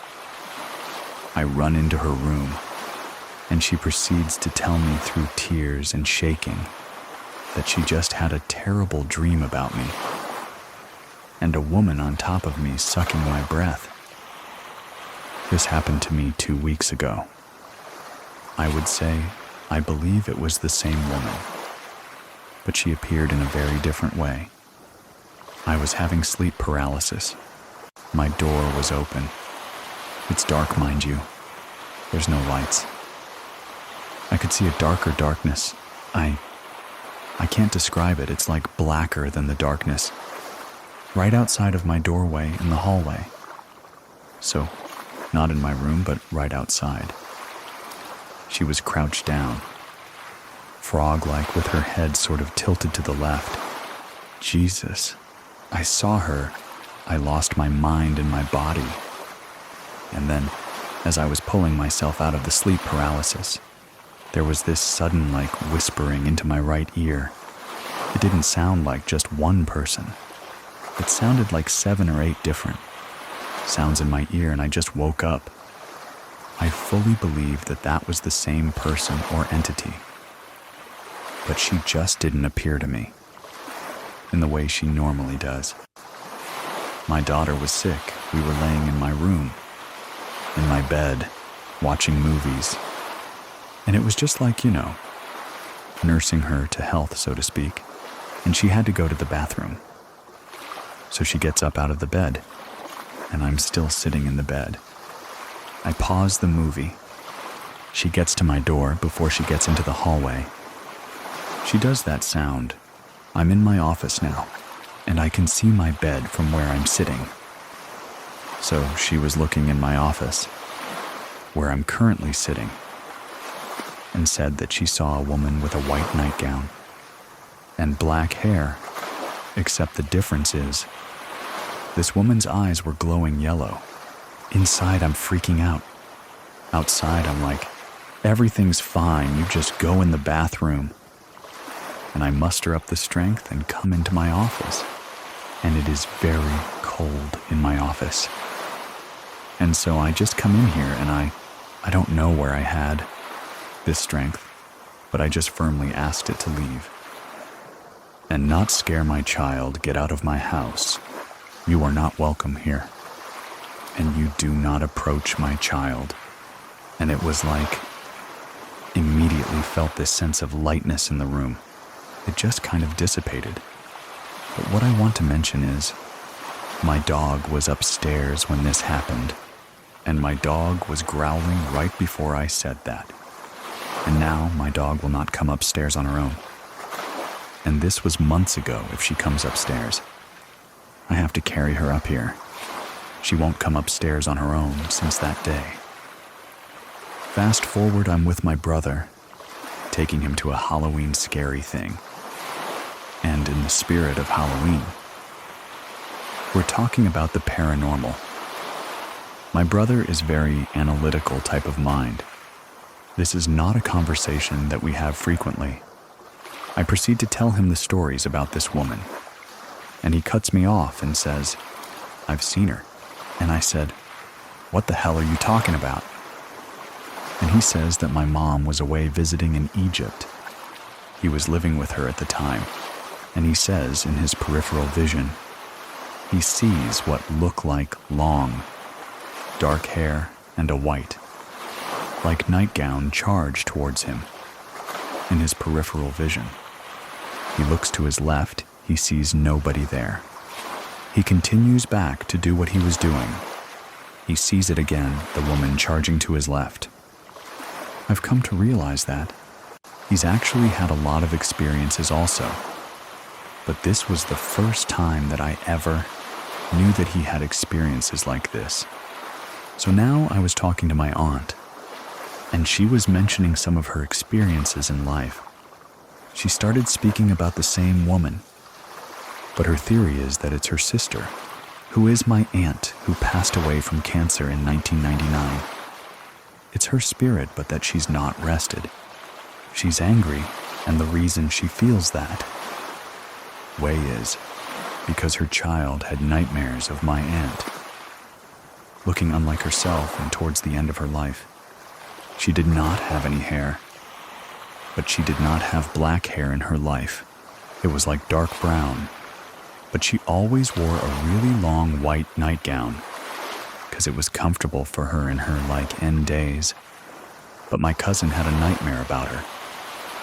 She grabbed his arm, and when he woke up, there was like bruising on his arm from her.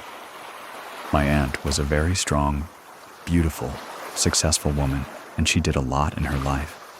She did a lot of good in her life. But I think that she had such a zest for life that I think she was angry that her life was essentially being taken from her, from cancer. She has a house in Virginia. It's still there, my family members that do go. They do hear screaming in the night. They feel her presence. There was a specific instance where a lot of family would come from Egypt and stay at this house together. My aunt was there, my mom was there, and my other aunt, that's deceased. Her grandchildren were there and they were all sleeping. My aunt heard screaming in the middle of the night, like a moaning screaming. They all ended up in the hallway saying, "Did you hear that? Did you hear that?" I cannot step foot into that house ever again. Share your story with our community by going to truescarystory.com. Free versions of this show are available on Scary Plus, and you can try it out for free. Links to this and to get in touch with me are in the description of this episode. Thank you very much for listening. Keep it scary, everyone. See you soon. See you soon. Please listen to the story, A Bad Feeling. It was on July of 1987. I lived in the Pacific Northwest. It was during the summer. So it's really hot. It was July. It's really humid where I lived at the time. And it was about 12. I was on summer break alone. So I was alone in the house.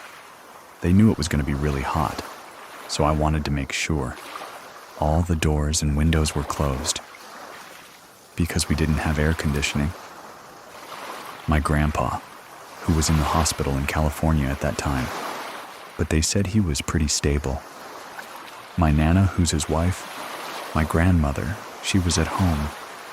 She wasn't going to visit in the hospital that day. My uncle was over taking care of her. It was in the morning too, but it was already starting to get warm out. I started doing my chores. The dishes, when then I started vacuuming. And then I felt this really sharp tap, like someone poking on my back. I felt it a few times, and I was home alone in the house. I don't have any siblings. I turned around, and there was no one there. There was no one else in the house. The living room got really cold. All of a sudden, I had a really bad feeling. So I turned off the vacuum, and then I went.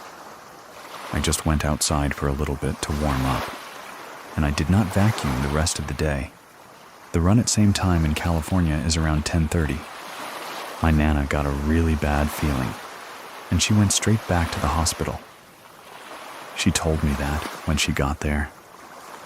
She took my grandfather's hands, and he opened his eyes. And then he passed away.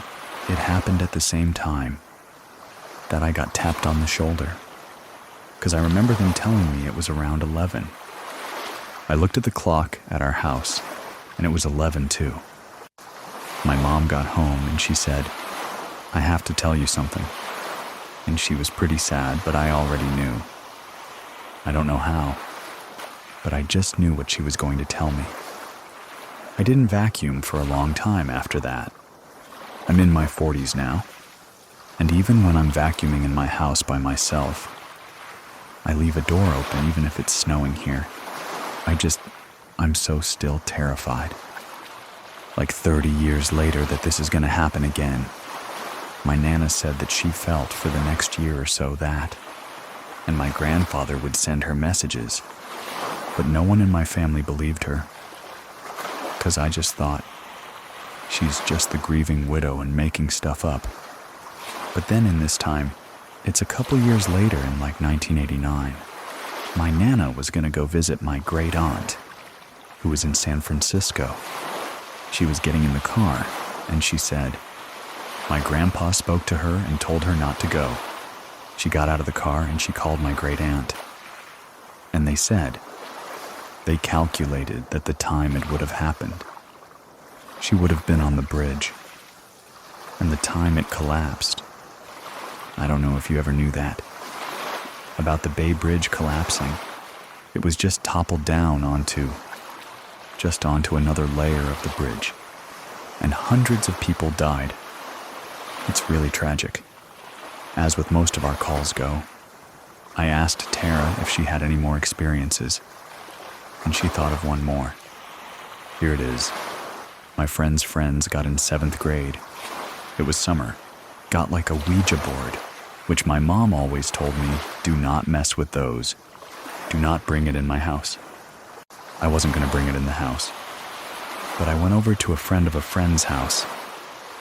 There's this girl, and she was just a little off. There was just something weird about her. But my best friend was with me, and it was daytime. I figured it would be okay. So we went over to her house, and we started playing with it. She started asking it questions. What's your name? Are you from here? Are you a bad spirit? And it said yes. So I was done at that point. I was like, okay, we should stop fighting like this. But she wanted to keep going, which was a little unnerving. So then she just kept asking it questions. Then my other friend was like, okay, we just need to stop this now, because we're inviting something bad into the house. We stopped, and we said goodbye. And then all the magnets on her fridge flew off the fridge to the other side of the house. I've never seen anything like. It was terrifying, and the house got really cold. We got up and pretty much ran out of the house. And I never played with her again. I think she disappeared a couple years later. She just stopped coming to school, but yeah, just a really bad vibe for her. Don't leave just yet, since today's stories are short. I am publishing 3 in total. Have you listened to them yet? They're up and available now as separate episodes. Also remember, you can share your own story with me over on scarystory.com for your chance to have it featured. On an upcoming episode to listen ad-free, try out Scary Plus over on scaryplus.com. Completely free for 14 days, and then $4.99 a month, and you can cancel whenever you want. Thank you very much for listening. Keep it scary, everyone. See you soon. My name is Edwin, and here is Jim Harold's true scary story. Hi, I'm Jim Harold. I do a podcast called Jim Harold's Campfire, and real people come on and tell their stories. Every week we do about 90 minutes of real stories from real people, and occasionally we will put these together for a book. And just recently I came out with True Ghost Stories, Jim Harold's Campfire 6, and this is what I think is one of the most frightening stories in the book. And this one's about a curse. This was John from Idaho, and I'm going to share the story in his voice. John's story. John says I kept this story to myself for many years, primarily for fear of ridicule. I probably wouldn't believe it had I not been there. My father ran a painting business in the late 70s and early 80s, employing several people. One of the men wasn't working out. My dad decided that he needed to let him go. I don't remember why I was home that particular day, but I witnessed the entire incident. I was only about 10 years old. This man came to our house on the day in question, as all the men did every morning, before going out to perform their assignments. My dad pulled the worker aside and said, "I'm going to have to let you go. This just isn't working out." And the fellow, Molly, became very upset, and he said, "You can't fire me," my dad replied. "Why couldn't I do that?" The man said, "Because I'm Jesus Christ." "What do you say to that?" my dad says. "You're not Jesus Christ. You're fired, and you need to leave." This man was obviously very upset. He looked at all of us and said, "I curse you, I curse you. I curse your family. I place this curse on you, and you will have bad luck from this point on." Now, you always hear about curses, but you rarely see the real thing. We didn't think too much of it because this guy seemed, well, somewhat unhinged. Now, this may or may not be the event that led to everything that followed still. It framed that way in my mind because it was directly after the curse that life began to go very poorly for our family. I hate to call it bad luck, but within a year, my mother became ill with cancer and passed away.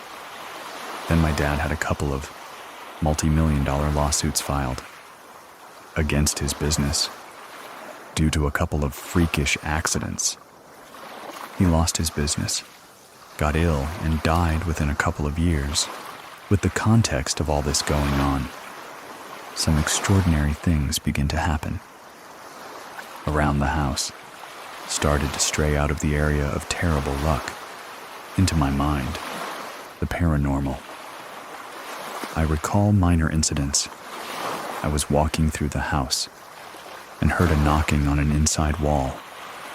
Not an outside wall, but an inside wall when I was home by myself. It was a very loud, clear knocking. That sort of thing continued for some time, and we could never figure out why. And I'd be up a lot in the middle of the night, and I remember looking out our front yard and seeing someone standing underneath our willow tree at 2 or 3 in the morning. That was after my mom passed, and my initial thought was that my eyes were playing tricks on me, and I was only seeing a shadow. But it was one strange shadow. On more than one occasion, I saw it detach itself from the tree and move away. Life was tough within a few short years. My mother died then, my grandmother, my only surviving grandparent, died, and my father passed as well. The intensity continued to ratchet up until this one night. It was 1980, and I was asleep in bed when I had a dream, which was absolutely horrible. In it, I began to see this green fog come up the stairway. And then, out of the mist, I saw my mother and grandmother emerging. But they weren't ordinary people. They were crawling along the ceiling. With claws and fangs, it was just a terrible, terrible dream. I woke up with a start, very shaken, but clearly cognizant that this was just a dream. And at that point, I felt pressure on my chest, pushing me down into my bed and holding me there. Of course, I'm familiar with sleep paralysis, but I don't know how to think about it. Sometimes I considered it a purely physical phenomenon. In other times, I believe there was a supernatural component that may exist. And when I experienced it, it felt anything but physical. As a matter of fact, it seemed like what I believe they call the old hag syndrome. That seemed to be a lot more appropriate. Because not only was I unable to move, but I felt pressure pushing me down into my bed. Then, as I was fully awake, struggling against that force, I heard a voice whisper my name very loudly. Clearly next to me, it said, "John." I still couldn't move. I was obviously scared to death in trying to shake this off. Finally, the pressure was released.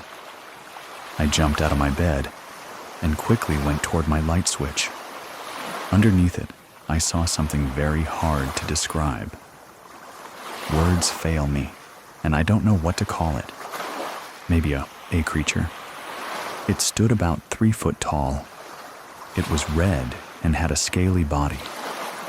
Very thick, was about the size of a fire hydrant. At least that's what it reminded me of. Around its head, going all the way around in a circle, were small horns protruding outward. I saw it, I stopped. And I'm telling the truth. It opened its mouth and it laughed at me. I leapt to the side, turned on the light switch, and there was nothing. I was very shaken at that point, questioning my sanity. I went downstairs into the living room. I sat down in a chair. I put my head in my hands, trying to make sense of the world. Opposite me, our television set. Well, it turned itself on. We didn't have a remote control. It was 1980. You had to physically go over to the deviant Bolivian about I didn't turn it on. And I know it. It powered on by itself. Stations didn't broadcast 24/7 back then, so there was only static on the television. I didn't know what to do. I got up, shut it off, and looked out the front window. There was that shadow again standing. I don't remember what happened from there, except to say I tucked this away as best as possible into the back of my psyche, thinking nobody would ever believe this. If you said I felt a touch, I heard a kick, that's one thing. But to claim I saw a creature that I could see and describe, that's likely to be dismissed. But there it is, that's my story. After my father died, everything seemed to just turn around. It was a strange series of horrible coincidences for those few years, if that's what they were, coincidences. I have my doubts. It was just one tragedy after another, and I wouldn't have tied it together had I not seen that man point at us, look us in the eye and say, "I curse you. I curse you. I curse you." And that's the story of John from Idaho, from the files of Jim Harold's campfire. So what do you think I mean? To be clear, that's John's story. Not mine, thank goodness. But are curses possible? Can we be cursed? And I do believe in the triumph of good over evil. But I also think evil exists, and I believe curses are real. And they can have real impact, and I believe they had a real impact on John. What a story. It's really awesome to be on the show with Edwin, and love what he does. And we do our own little version of true ghost stories that you can find Jim Harold's Campfire anywhere you find podcasts. And we do it every week, 90 minutes of people calling in. Very kind of raw and just their first-person experiences with the strange and supernatural. And also, I have a series of books, True Ghost Stories, Volumes 1 through 6, Jim Harold's Campfire. You can find those mainly on Amazon's, the best place to find them. Don't have to read them in any certain order. Every book has 65 to 70 spooky ghost stories in it. And not just ghost stories. We have some cryptid stories and so forth, but we've been doing those for a year. So we hope that you get to check it out, and you add Jim Harold to Campfire in your rotation, along with the great podcast you're listening to now, True Scary Story. Thank you so much for being on the show, Jim. If you want to hear my story, through an interview with Jim, go check out his podcast over on the Paranormal Podcast and let him know I sent you. Thank you very much for listening. Keep it scary, everyone. See you soon. See you. Please listen to the story Chased by Spirits, my family's paranormal encounter. I grew up in this really tiny town called Cleveland, Utah. The house was known as the very first post office in this really small town when Utah was founded. It was so old that when we did some renovations on the house, we would cut into it and see that it was logs on the inside. That's how old it was. It was an old log post office. My mom and dad decided to create a bedroom in the attic space upstairs. They cut a hole in the ceiling and built these really rickety, steep kind of stairs that went up into this little attic space. The top right corner of the room would be where the stairs would come up, right at the top of those stairs. In the bottom right corner was my bed, up against the wall, right in that corner, right there across the room. In the bottom left corner would be my sister's bed, and then in the top left corner was my brother's bed. I used to see this really dark shadow every night. I would wake up in the middle of the night. Somebody was in the room with me watching me. I would open my eyes, and there would be this dark shadow standing over by my brother's bed. Staring down at him, it was the shape of a man, but it was just a really dark shadow. That would stand there. It would move from my brother's bed, and it would just float across the room, standing over the top of my sister's bed watching her. If I felt myself waking up, I would keep my eyes closed and wait for my brother to move, or wait for my sister to move, and then I would open my eyes. Then he would be standing right by me, staring down at me, watching me sleep. I was so scared I would take all of my stuffed animals, put them all the way around me, and then I'd take the biggest stuffed animal that I had, and I'd put it right over the top of me and tuck it in to make it look like. The stuffed animal is the one sleeping in the bed. I think around in my teenage years, we moved out of that house, and I didn't have any other experiences growing up until later in life when I met my husband. We had all of our kids at that time, and he was stationed in the Air Force, and he got deployed to Iraq, Afghanistan. He got deployed to Korea for a year. One of the funny things about me and my husband, we were really into the TV show Ghost Hunters. There was this one episode where they went to the Stanley Hotel. It's the actual hotel that Stephen King, himself was staying in when he had those experiences. That scared him so much that he wrote the book, The Shining. This hotel is over 100 years old in Estes Park, Colorado. It's gorgeous. On this episode, they decide that they're going to split up into these separate rooms in the hotel that are known for the most paranormal activity. In the hotel, one of them is on the 4th floor, room 412. Back to me and my husband. My husband is deployed to Iraq. I want to surprise him with something. Just pretty cool for him coming home. He's been gone for 6 months. I decided I was going to book us a stay at the Stanley Hotel so that we can go investigate ghosts. I decided to book that exact room 412. We drive to the Stanley and you walk into this hotel and there's this big staircase. It goes up the center and then it splits off to the right and the left on both sides, and you can go up to the other rooms. Next to the staircase, it has this really awesome, super old elevator that is, one of those metal elevators that you have to close the gate on. Old, rickety, and really loud. We get our key for the room, so we get in the elevator and we go upstairs. Step off the elevator, and the room that is haunted is right next to that elevator. We get in the room and go check out the closet. This closet is 100 years old, full hard wood. It's got one of those really old doorknobs on it that are really hard to turn. It's super heavy. On the back side of the closet is that elevator. We check that out. We check the room out. It was really pretty. It had a really old bathroom in it, the really super old Victorian sink with on the inside. We decided to go get some dinner and walk around the hotel for the rest of the evening until bedtime.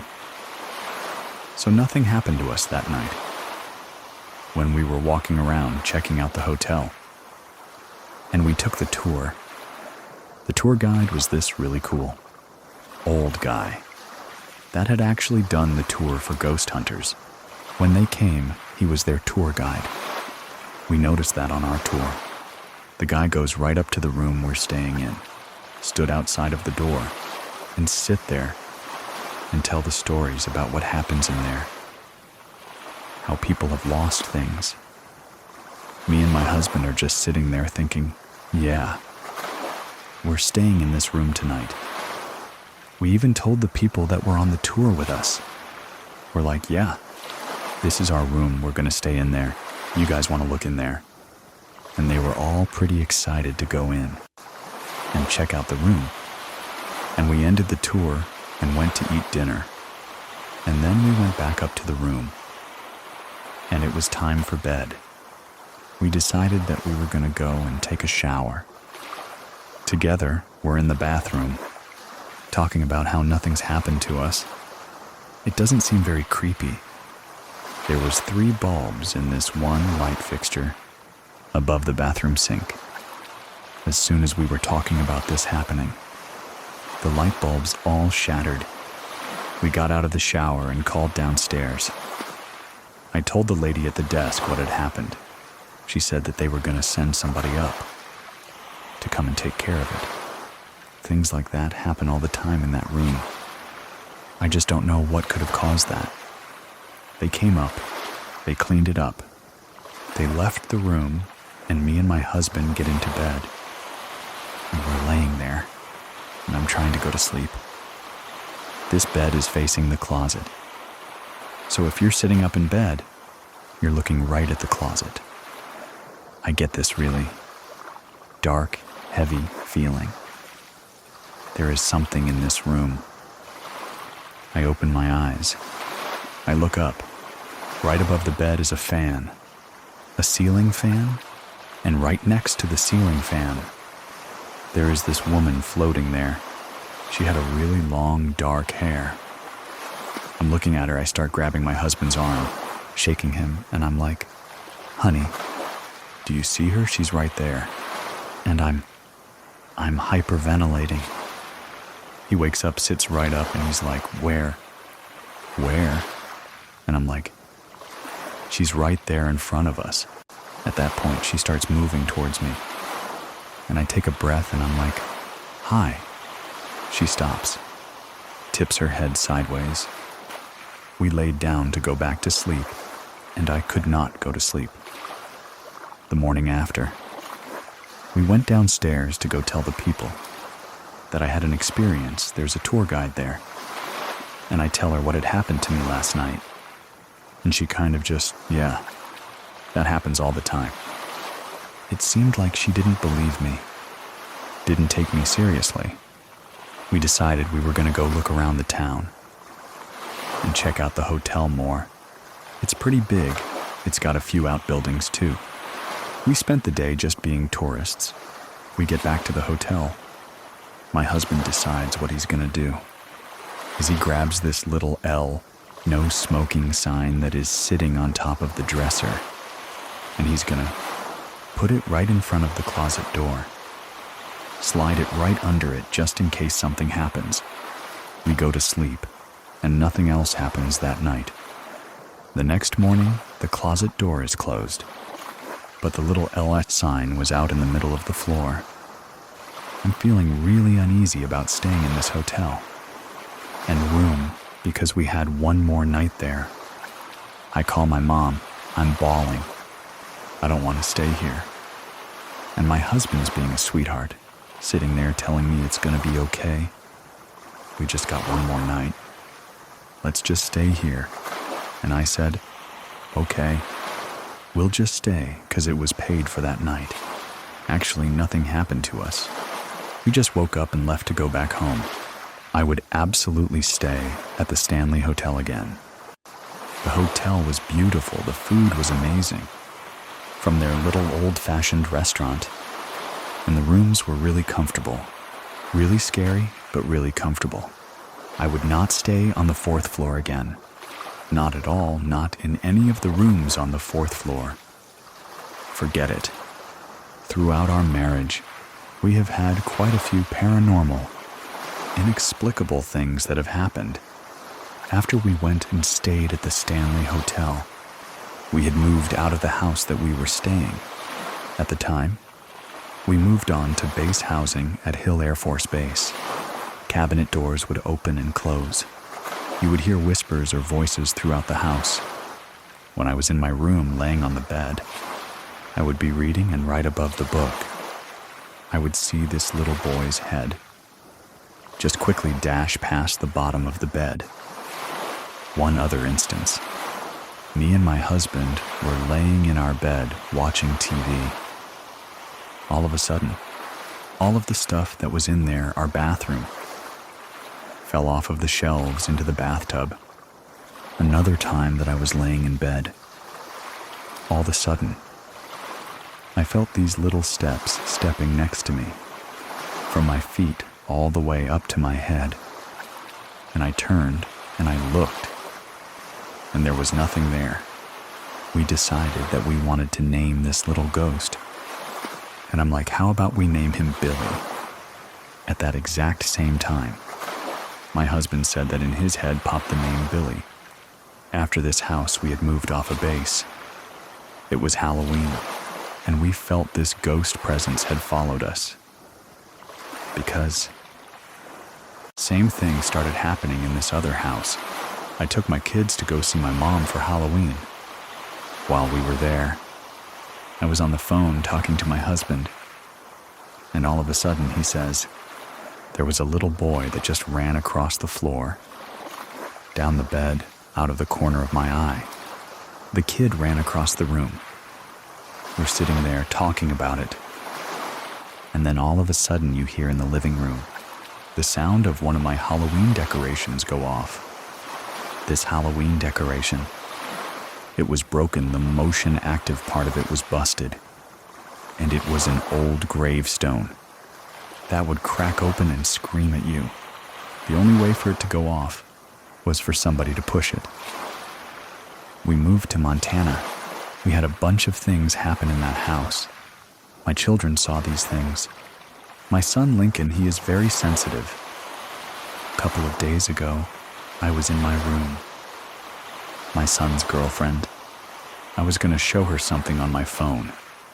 I was walking down my hallway, passing the kitchen, and out of the corner of my eye, I see my son standing in the kitchen.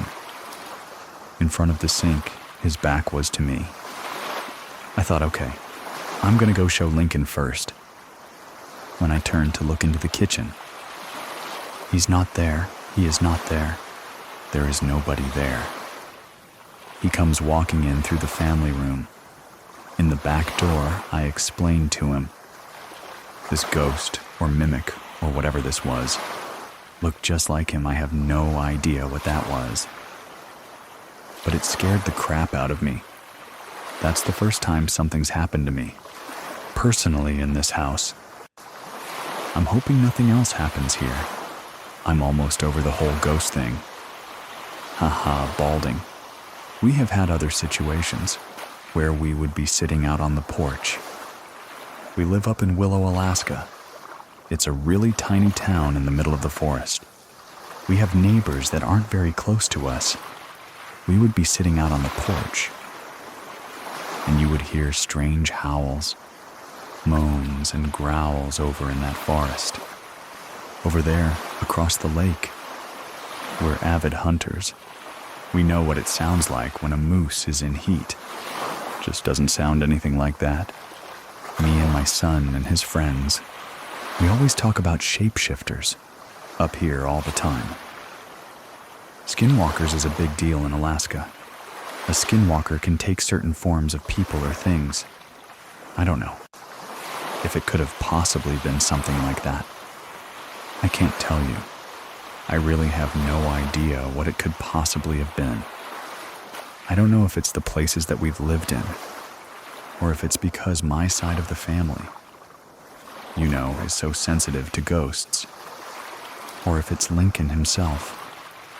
If he attracts these things coming to us everywhere that we've been, in all of the houses that we've lived in, I haven't really been very scared, even though we've had these experiences happen to us. Every time I'm thinking that we're in a new place, it's going to be great. There's nothing going to happen. Then something happens. You can share your story with us over at True Scary Storycom, and to listen without ads and support the show at the same time. Visit scaryplus.com. If you're following the show, I'll talk to you next week. Thank you very much for listening. Keep it scary, everyone. See you soon. Everyone, see you soon. Everyone, please listen to the story Chased by Spirits, my family's paranormal encounter. I grew up in this really tiny town called Cleveland, Utah. The house was known as the very first post office in this really small town when Utah was founded. It was so old that when we did some renovations on the house, we would cut into it and see that it was logs on the inside. That's how old it was. It was an old log post office. My mom and dad decided to create a bedroom in the attic space upstairs. They cut a hole in the ceiling and built these really rickety, steep kind of stairs that went up into this little attic space. The top right corner of the room would be where the stairs would come up. Right at the top of those stairs, in the bottom right corner, was my bed, up against the wall, right in that corner, right there across the room. In the bottom left corner would be my sister's bed, and then in the top left corner was my brother's bed. I used to see this really dark shadow every night. I would wake up in the middle of the night. Somebody was in the room with me, watching me. I would open my eyes, and there would be this dark shadow standing over by my brother's bed. Staring down at him, it was the shape of a man, but it was just a really dark shadow that would stand there. It would move from my brother's bed, and it would just float across the room, standing over the top of my sister's bed, watching her. If I felt myself waking up, I would keep my eyes closed and wait for my brother to move, or wait for my sister to move, and then I would open my eyes. Then he would be standing right by me, staring down at me, watching me sleep. I was so scared I would take all of my stuffed animals, put them all the way around me, and then I'd take the biggest stuffed animal that I had, and I'd put it right over the top of me and tuck it in to make it look like. The stuffed animal is the one sleeping in the bed. I think around in my teenage years, we moved out of that house, and I didn't have any other experiences growing up until later in life when I met my husband. We had all of our kids at that time, and he was stationed in the Air Force, and he got deployed to Iraq, Afghanistan. He got deployed to Korea for a year. One of the funny things about me and my husband, we were really into the TV show Ghost Hunters. There was this one episode where they went to the Stanley Hotel. It's the actual hotel that Stephen King himself was staying in when he had those experiences. That scared him so much that he wrote the book, The Shining. This hotel is over 100 years old in Estes Park, Colorado. It's gorgeous. On this episode, they decide that they're going to split up into these separate rooms in the hotel that are known for the most paranormal activity. In the hotel, one of them is on the 4th floor, room 412. Back to me and my husband. My husband is deployed to Iraq. I want to surprise him with something. Just pretty cool for him coming home. He's been gone for 6 months. I decided he was going to book us a stay at the Stanley Hotel so that we can go investigate ghosts. I decided to book that exact room 412. We drive to the Stanley, and you walk into this hotel, and there's this big staircase. It goes up the center, and then it splits off to the right and the left, on both sides, and you can go up to the other rooms. Next to the staircase, it has this really awesome, super old elevator that is, one of those metal elevators that you have to close the gate on. Old, rickety, and really loud. We get our key for the room, so we get in the elevator and we go upstairs. Step off the elevator, and the room that is haunted is right next to that elevator. We get in the room and go check out the closet. This closet is 100 years old, full hard wood. It's got one of those really old doorknobs on it that are really hard to turn. It's super heavy. On the backside of the closet is that elevator. We check that out. We check the room out. It was really pretty. It had a really old bathroom in it, the really super old Victorian sink with on the inside. We decided to go get some dinner and walk around the hotel for the rest of the evening until bedtime. So nothing happened to us that night when we were walking around checking out the hotel. And we took the tour. The tour guide was this really cool old guy that had actually done the tour for Ghost Hunters. When they came, he was their tour guide. We noticed that on our tour. The guy goes right up to the room we're staying in, stood outside of the door, and sit there and tell the stories about what happens in there. How people have lost things. Me and my husband are just sitting there thinking, yeah, we're staying in this room tonight. We even told the people that were on the tour with us. We're like, yeah, this is our room. We're going to stay in there. You guys want to look in there? And they were all pretty excited to go in and check out the room. And we ended the tour and went to eat dinner. And then we went back up to the room. And it was time for bed. We decided that we were going to go and take a shower. Together, we're in the bathroom, talking about how nothing's happened to us. It doesn't seem very creepy. There was 3 bulbs in this one light fixture, above the bathroom sink. As soon as we were talking about this happening, the light bulbs all shattered. We got out of the shower and called downstairs. I told the lady at the desk what had happened. She said that they were going to send somebody up to come and take care of it. Things like that happen all the time in that room. I just don't know what could have caused that. They came up, they cleaned it up, they left the room, and me and my husband get into bed. And we're laying there, and I'm trying to go to sleep. This bed is facing the closet. So if you're sitting up in bed, you're looking right at the closet. I get this really dark, heavy feeling. There is something in this room.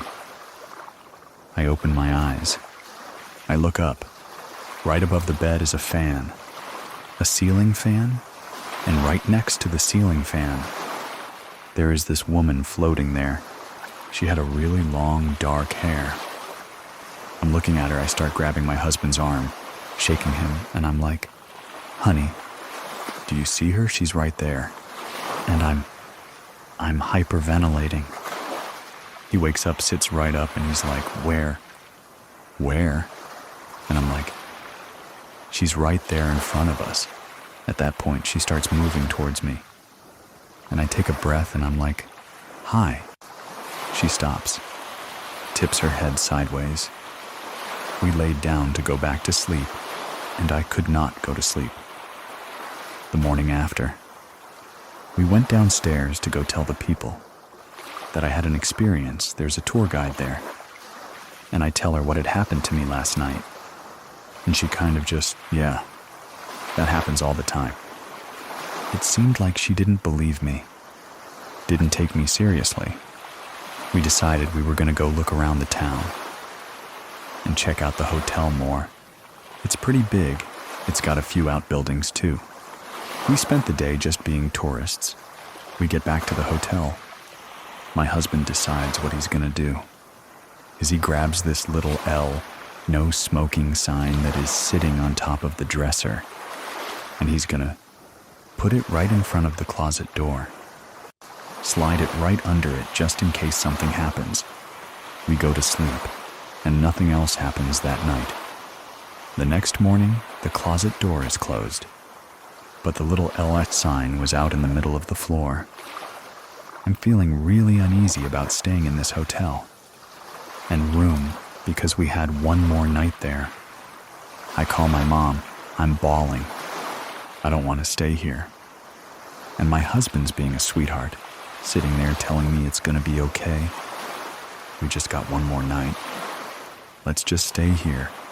And I said, "Okay, we'll just stay because it was paid for that night." Actually, nothing happened to us. We just woke up and left to go back home. I would absolutely stay at the Stanley Hotel again. The hotel was beautiful. The food was amazing. From their little old-fashioned restaurant. And the rooms were really comfortable. Really scary, but really comfortable. I would not stay on the 4th floor again. Not at all, not in any of the rooms on the 4th floor. Forget it. Throughout our marriage, we have had quite a few paranormal, inexplicable things that have happened. After we went and stayed at the Stanley Hotel, we had moved out of the house that we were staying. At the time, we moved on to base housing at Hill Air Force Base. Cabinet doors would open and close. You would hear whispers or voices throughout the house.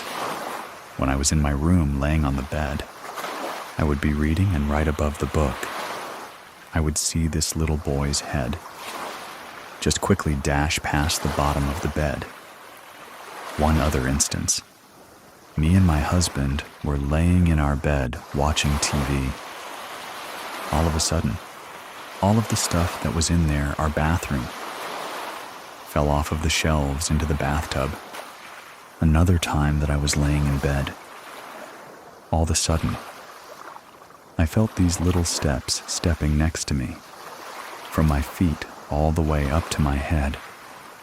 And I turned and I looked, and there was nothing there. we decided that we wanted to name this little ghost. And I'm like, how about we name him Billy? At that exact same time, my husband said that in his head popped the name Billy. After this house, we had moved off a base. It was Halloween, and we felt this ghost presence had followed us. Because same thing started happening in this other house. I took my kids to go see my mom for Halloween. While we were there, I was on the phone talking to my husband, and all of a sudden he says, there was a little boy that just ran across the floor, down the bed, out of the corner of my eye. The kid ran across the room. We're sitting there talking about it, and then all of a sudden you hear in the living room the sound of one of my Halloween decorations go off. This Halloween decoration, it was broken. The motion active part of it was busted, and it was an old gravestone that would crack open and scream at you. The only way for it to go off was for somebody to push it. We moved to Montana. We had a bunch of things happen in that house. My children saw these things. My son Lincoln, he is very sensitive. A couple of days ago, I was in my room. My son's girlfriend. I was going to show her something on my phone. I was walking down my hallway, passing the kitchen, and out of the corner of my eye, I see my son standing in the kitchen. In front of the sink, his back was to me. I thought, okay, I'm going to go show Lincoln first. When I turned to look into the kitchen, he's not there. He is not there. There is nobody there. He comes walking in through the family room. In the back door, I explained to him. This ghost, or mimic, or whatever this was, looked just like him. I have no idea what that was. But it scared the crap out of me. That's the first time something's happened to me, personally, in this house. I'm hoping nothing else happens here. I'm almost over the whole ghost thing. Haha, balding. We have had other situations where we would be sitting out on the porch. We live up in Willow, Alaska. It's a really tiny town in the middle of the forest. We have neighbors that aren't very close to us. We would be sitting out on the porch, and you would hear strange howls, moans, and growls over in that forest. Over there, across the lake, we're avid hunters. We know what it sounds like when a moose is in heat. Just doesn't sound anything like that. Me and my son and his friends, we always talk about shapeshifters up here all the time. Skinwalkers is a big deal in Alaska. A skinwalker can take certain forms of people or things. I don't know if it could have possibly been something like that. I can't tell you. I really have no idea what it could possibly have been. I don't know if it's the places that we've lived in, or if it's because my side of the family, is so sensitive to ghosts, or if it's Lincoln himself. If he attracts these things coming to us everywhere that we've been, in all of the houses that we've lived in, I haven't really been very scared, even though we've had these experiences happen to us.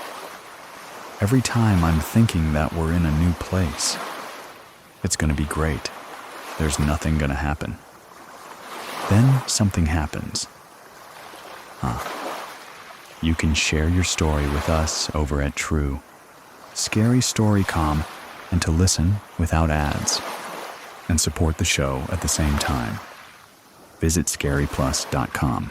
If you're following the show, I'll talk to you next week. Thank you very much for listening.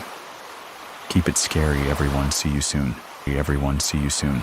Everyone, please listen to the story, The Ghosts at Grandma's House. I was 9 years old. We lived in a small city in Tennessee.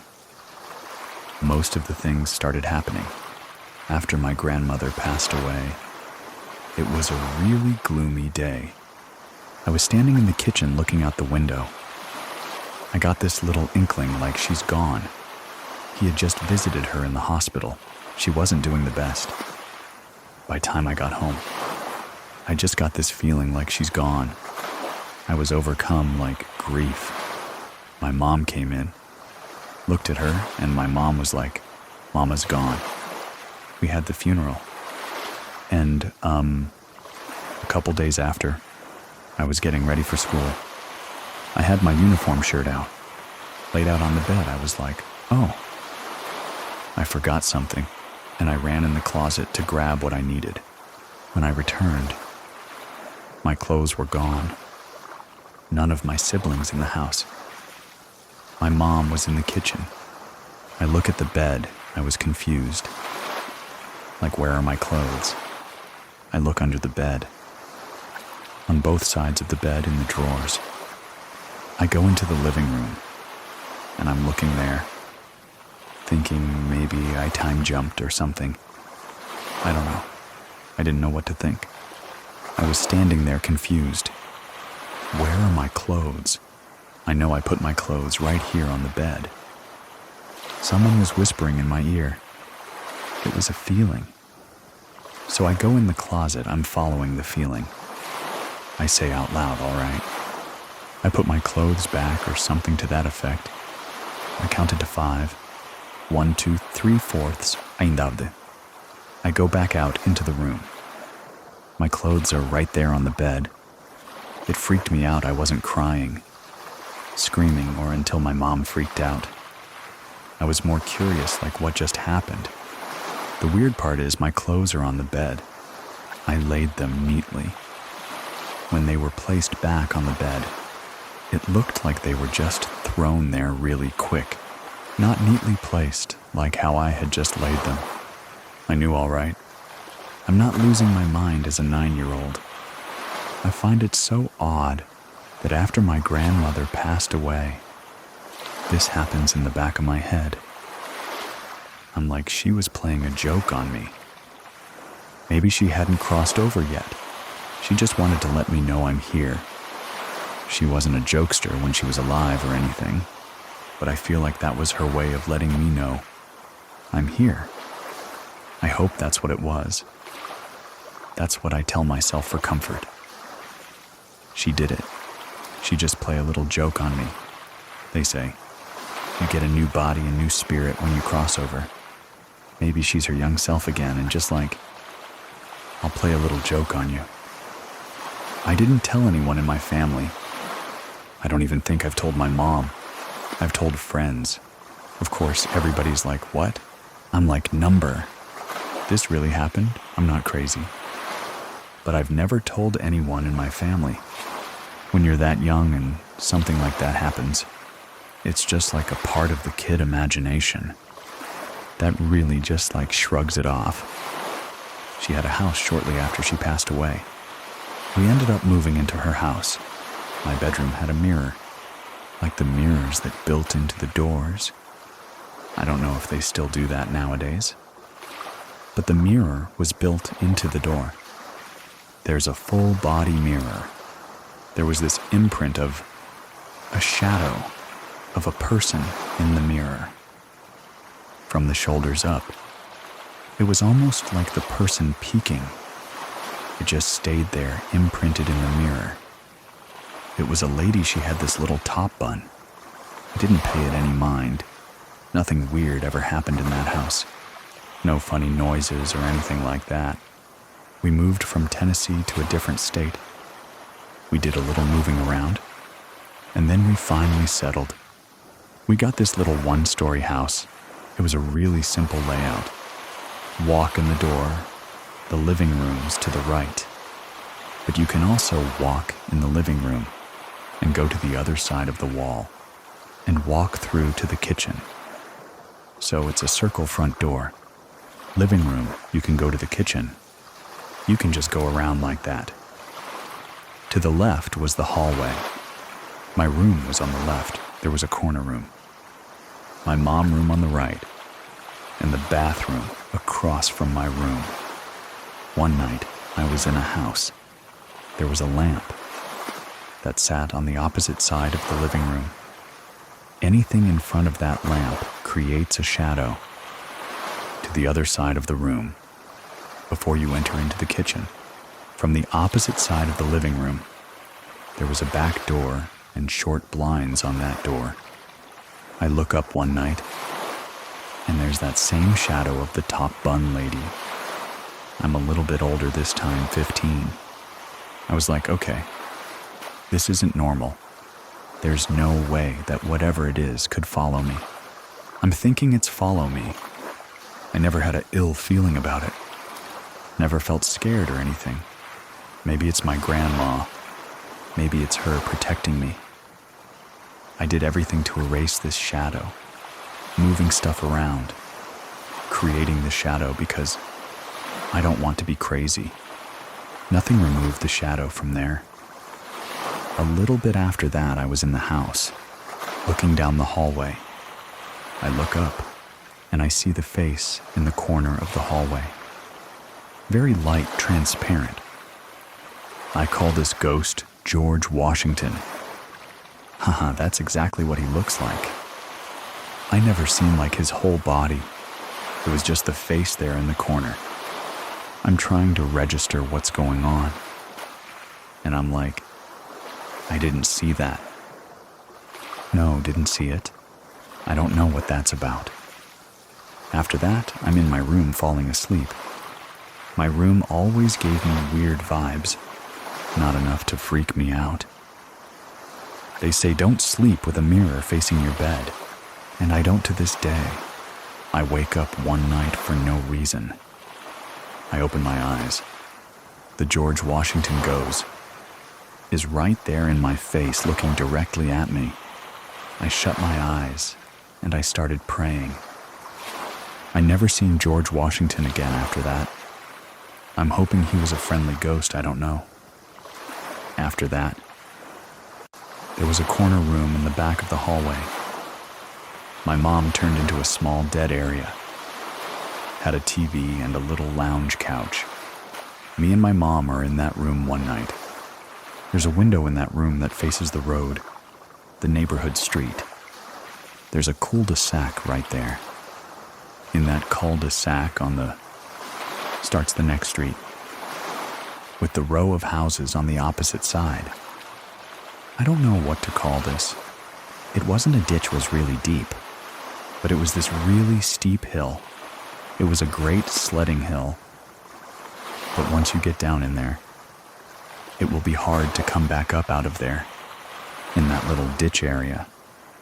It was these pipes, these white pipes, and it ran to the other side of the neighborhood. I don't know if that was electrical or water. I have no idea. All I know is it was a really steep hill. Me and my mom were in this room one night, and I was prompted to look out the blinds. I see this guy come up out of that cul-de-sac area. He has on his white t-shirt and jeans. He had dark hair.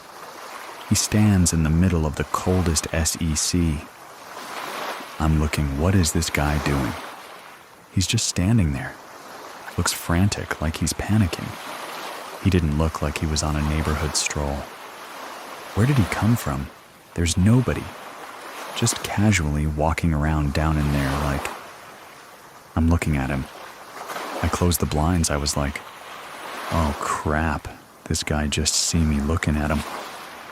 I opened the blinds, and he's standing in the middle of the cul-de-sac still. Then I see the headlights from a car approaching. He sees the lights and runs to the opposite sides, down the street with the row of houses, but he runs into the backyard of the very first house. I open the blinds again. I'm curious. Is he gonna come back out of that backyard? I need to let my mom know. There's some creepy guy in somebody's backyard, running around outside. Maybe we should alert the neighbors. Of course I see nothing, but he comes right back from the same side. It was like take two in a movie scene. Everything happened exactly the same. He looked at me. The car lights approach again. The same thing, he sees the car lights. He takes off behind the same house. I do remember being at the bus stop, telling my friends about it. And they were like, oh. One of my friends was like, There's a little girl at my house. She calls my name.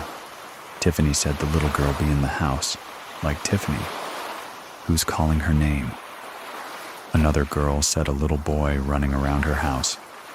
We just came to the conclusion, we're on the aerial land or something like. What's going on in this neighborhood? A year or two ago, my niece called me, was like, hey auntie, can you come pick me up?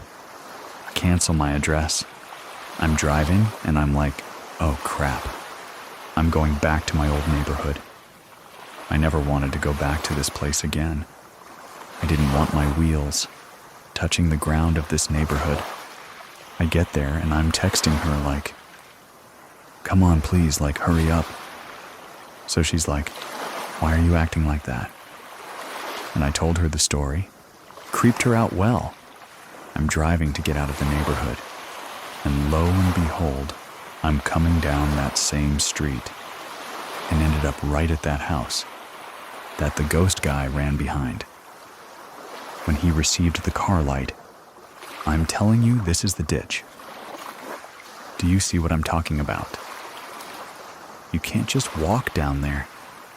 You can't just come back up. She was like, auntie, let's get out of this neighborhood, haha. I was like, yeah, let's go, let's get out of here. I show her the house. When I rolled past the house, like my arms just stood up because I'm like, I left the energy here. I don't want it to recognize me. Her story continues right after this stay with us, after we moved to the new state. I had experienced sleep paralysis once or twice. I don't know, it's because we were adjusting, and I was just acceptable because I was young. Mine was more of, I'm sleeping. I'm waking up and I'm held down by something. I grew up Christian, so I would always call on the name of Jesus, and it will stop immediately. After a while, it stopped completely. I guess it was like this girl got God power. We can't mess with her. The one experience that stands out the most. I was in high school. It was finals week. Finals week are stressful. It was senior year finals. At that, it was makeup break. I was laying in my bed, and I felt something sit on my bed. All of a sudden, I hear my daddy call my name. I'm laying on my right side. It comes on the left side, spoons me. My daddy used to be a pastor, so I don't know if that was my angel or something. But I hear my daddy call my name, and it releases me. I know this is an episode of sleep paralysis. I'm able to look over my shoulder at my door. I see this black figure open the door and shut it. After that, I was able to jump up. I go out into the living room and I'm like, Dad, there's no one in the house. Not a soul. I call my dad. He's like, I'm at work. Did you call my name? He's like, I'm at work. Hey, I haven't been touched by anything ever before. Just seeing stuff that will really freak me out. For sure. All of my experiences freak me out. But when that thing spooned me, I was like, what is this? Was this real? Now that I'm older, I know like to not give it your energy. Don't acknowledge it. Don't give it anything. I just pray. I keep God first. I ask him to protect me, and that's what he does.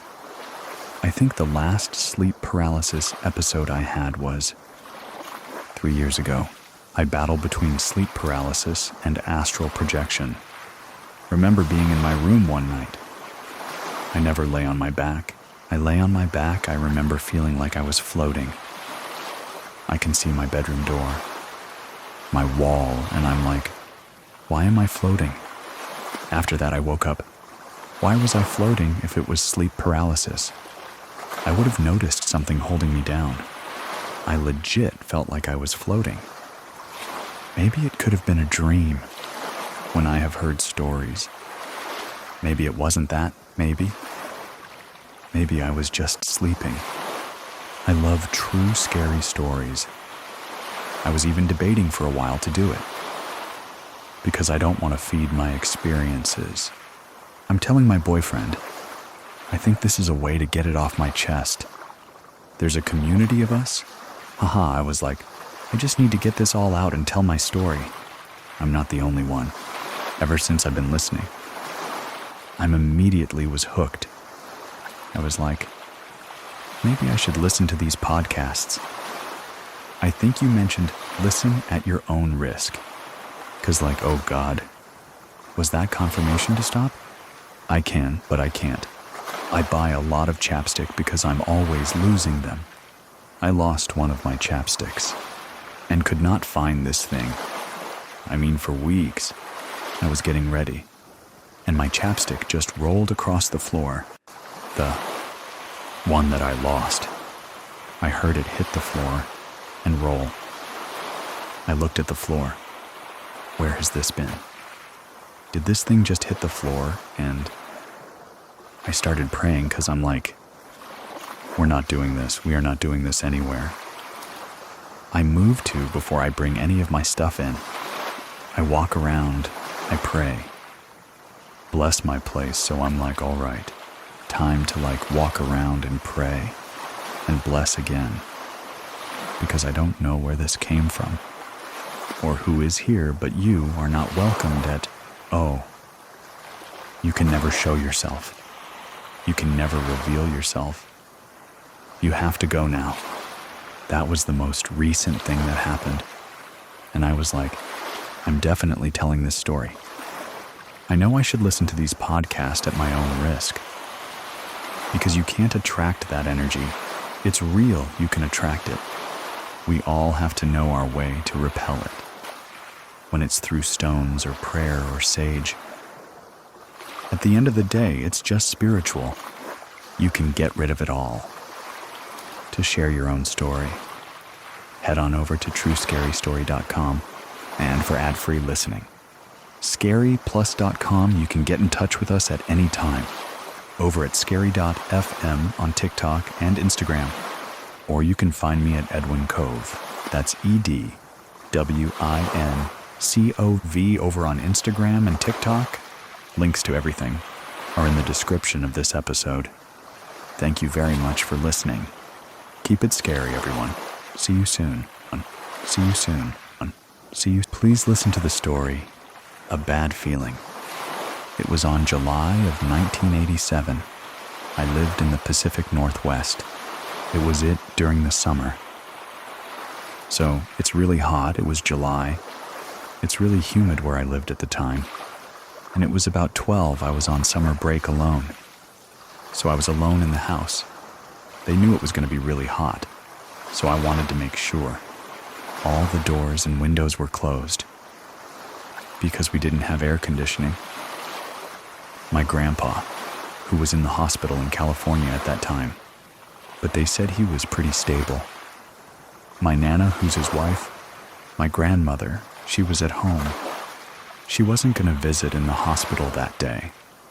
My uncle was over taking care of her. It was in the morning too, but it was already starting to get warm out. I started doing my chores. The dishes, when then I started vacuuming. And then I felt this really sharp tap, like someone poking on my back. I felt it a few times, and I was home alone in the house. I don't have any siblings. I turned around, and there was no one there. There was no one else in the house. The living room got really cold. All of a sudden, I had a really bad feeling. So I turned off the vacuum, and then I went. I just went outside for a little bit to warm up, and I did not vacuum the rest of the day. The run at same time in California is around 10:30. My Nana got a really bad feeling, and she went straight back to the hospital. She told me that when she got there. She took my grandfather's hands, and he opened his eyes. And then he passed away. It happened at the same time that I got tapped on the shoulder. Because I remember them telling me it was around 11. I looked at the clock at our house, and it was 11 too. My mom got home, and she said, I have to tell you something. And she was pretty sad, but I already knew. I don't know how. but I just knew what she was going to tell me. I didn't vacuum for a long time after that. I'm in my 40s now, and even when I'm vacuuming in my house by myself, I leave a door open even if it's snowing here. I'm so still terrified. Like 30 years later that this is going to happen again. My Nana said that she felt for the next year or so that, and my grandfather would send her messages, but no one in my family believed her, because I just thought, she's just the grieving widow and making stuff up. But then in this time, it's a couple years later in like 1989, my Nana was going to go visit my great aunt, who was in San Francisco. She was getting in the car, and she said, my grandpa spoke to her and told her not to go. She got out of the car and she called my great aunt. And they said, they calculated that the time it would have happened, she would have been on the bridge. And the time it collapsed, I don't know if you ever knew that, about the Bay Bridge collapsing. It was just toppled down onto another layer of the bridge, and hundreds of people died. It's really tragic. As with most of our calls go, I asked Tara if she had any more experiences, and she thought of one more. Here it is. My friend's friends got in 7th grade. It was summer.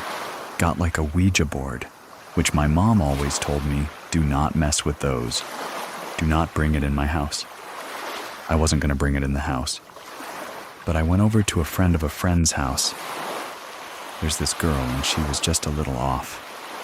There was just something weird about her. But my best friend was with me, and it was daytime. I figured it would be okay. So we went over to her house, and we started playing with it. She started asking it questions. What's your name? Are you from here? Are you a bad spirit? And it said yes. So I was done at that point.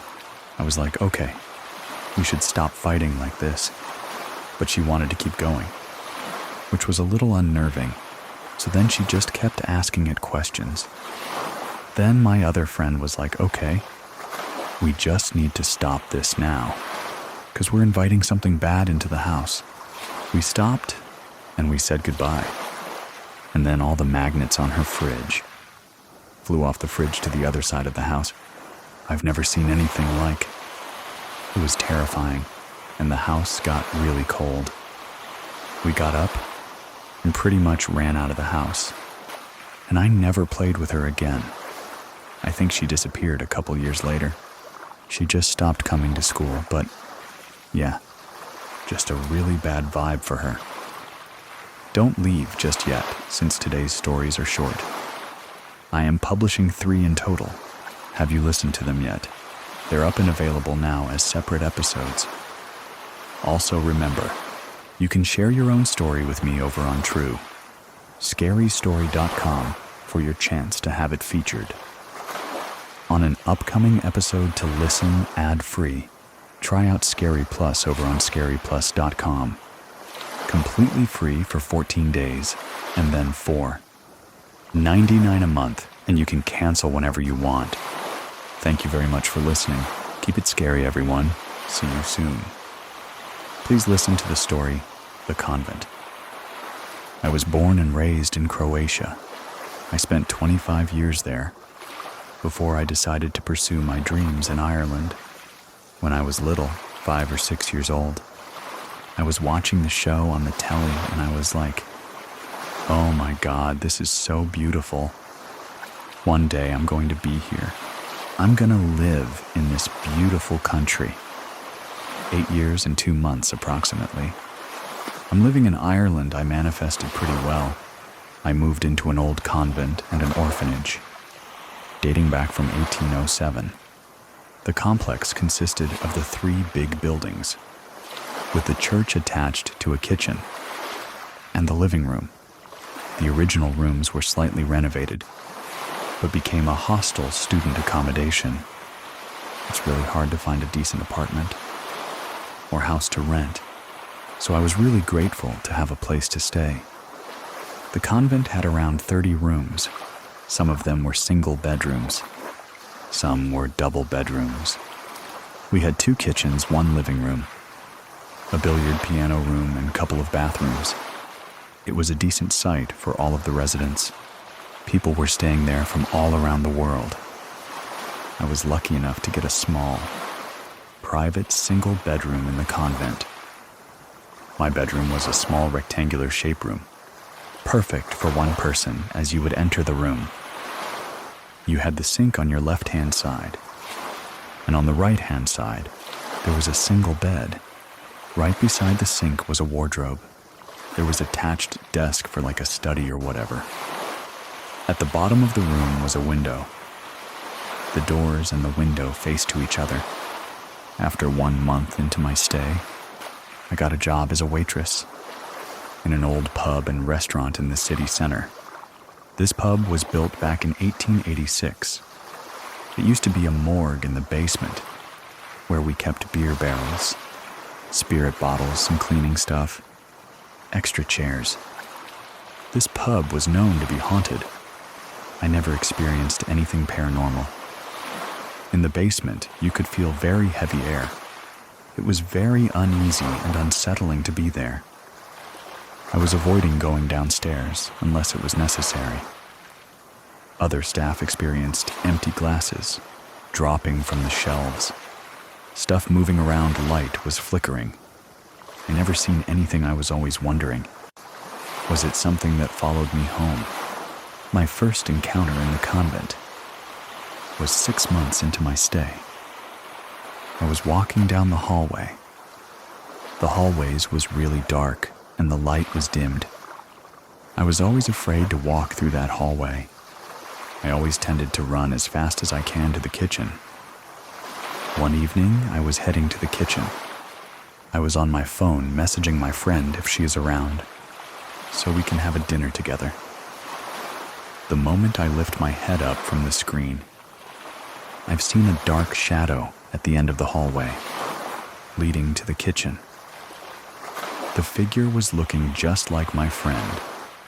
My friend was a petite girl. She was 5'1" and had dark, curly hair, and the shadow was looking exactly like her. I thought, here is my friend.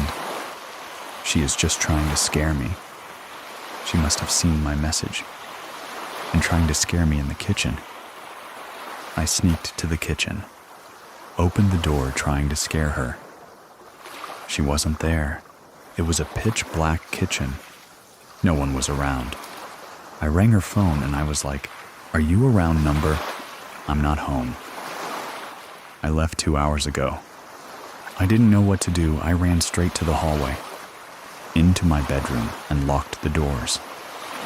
A couple of months after, I was sleeping in my room facing the wall in the middle of the night. I heard noises talking behind my back, a murmuring sound in the language, which I couldn't understand. As I turned myself towards my sink, I saw a tall black figure standing beside my bed, looking directly at my direction, with the glowing blue eyes, murmuring sounds. I turned back. I said, "What do you want from me?" The figure just disappeared like a puff in the air, gone. I turned back to sleep. Maybe I was just dreaming. But in the morning I woke up. As I stand up and I've seen some sort of black, shadowy thingy on the floor. I can't think now what would be like, but like an eyeshadow, the black, glowing thing. I was so scared. I remembered the dream or whatever that was. I went to the closest church, which was just across the convent. I got myself a little bit of holy water, and I bleached the entire floor. If I just do that, say some prayers and chanting, this is going to disappear. After that encounter, it didn't happen for about a year later. I met a guy we start dating, his 3rd or 4th visit that he came into the convent to mine. We just fell asleep around midnight. Not long after we fall asleep, Something like a footstep sound woke me up. Something was pacing around the bed, up and down. Up and down, I sat on the bed. I was looking towards the window. It was a pitch black in the room. I didn't see anything. As I sat on the bed, the footsteps immediately stopped. I was like, okay, maybe it could be a rat or something. I laid back and tried to sleep. Minutes gone by, I heard the steps again. I sat on my bed again. The steps stopped. I shake my partner hand. I was like, can you hear that noise I keep hearing? Someone is walking around the bed. He says, yes, I can hear the sounds, but I'm just pretending that I don't, because I'm very scared at the moment. I was like, oh my God, can you just open the light to see what's going on? The moment the light shines the bedroom, my hanging clothes rack beside my window falls on the floor like something grabbed it, pull it down with the force. This rock was screwed in the wall with the screwdriver. It was hanging on the hook. We saw that rock falling down. I didn't see anything, he didn't see anything, but you could feel that something grabbed. I was keep trying that close every single day. I was there for like 2 years in that comment. I was using that clothing rack every single day. I've never seen that force. That could actually fell on the ground. Something grabbed it and pull it with the force.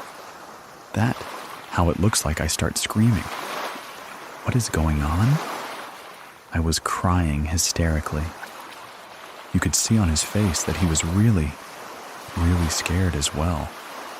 But we just went back to bed. I didn't know what to do. It was the middle of the night. I look up my phone. It was 1:30 in the morning. I was staying on my phone the rest of the night, searching for available rooms to rent, and just keep praying for that thing to leave the room. We couldn't fall back to sleep that night. The morning came, and we bolted around 7 a.m. to grab a coffee. I stayed in my apartment for about 3 to 4 days before I got the courage to come back to that room.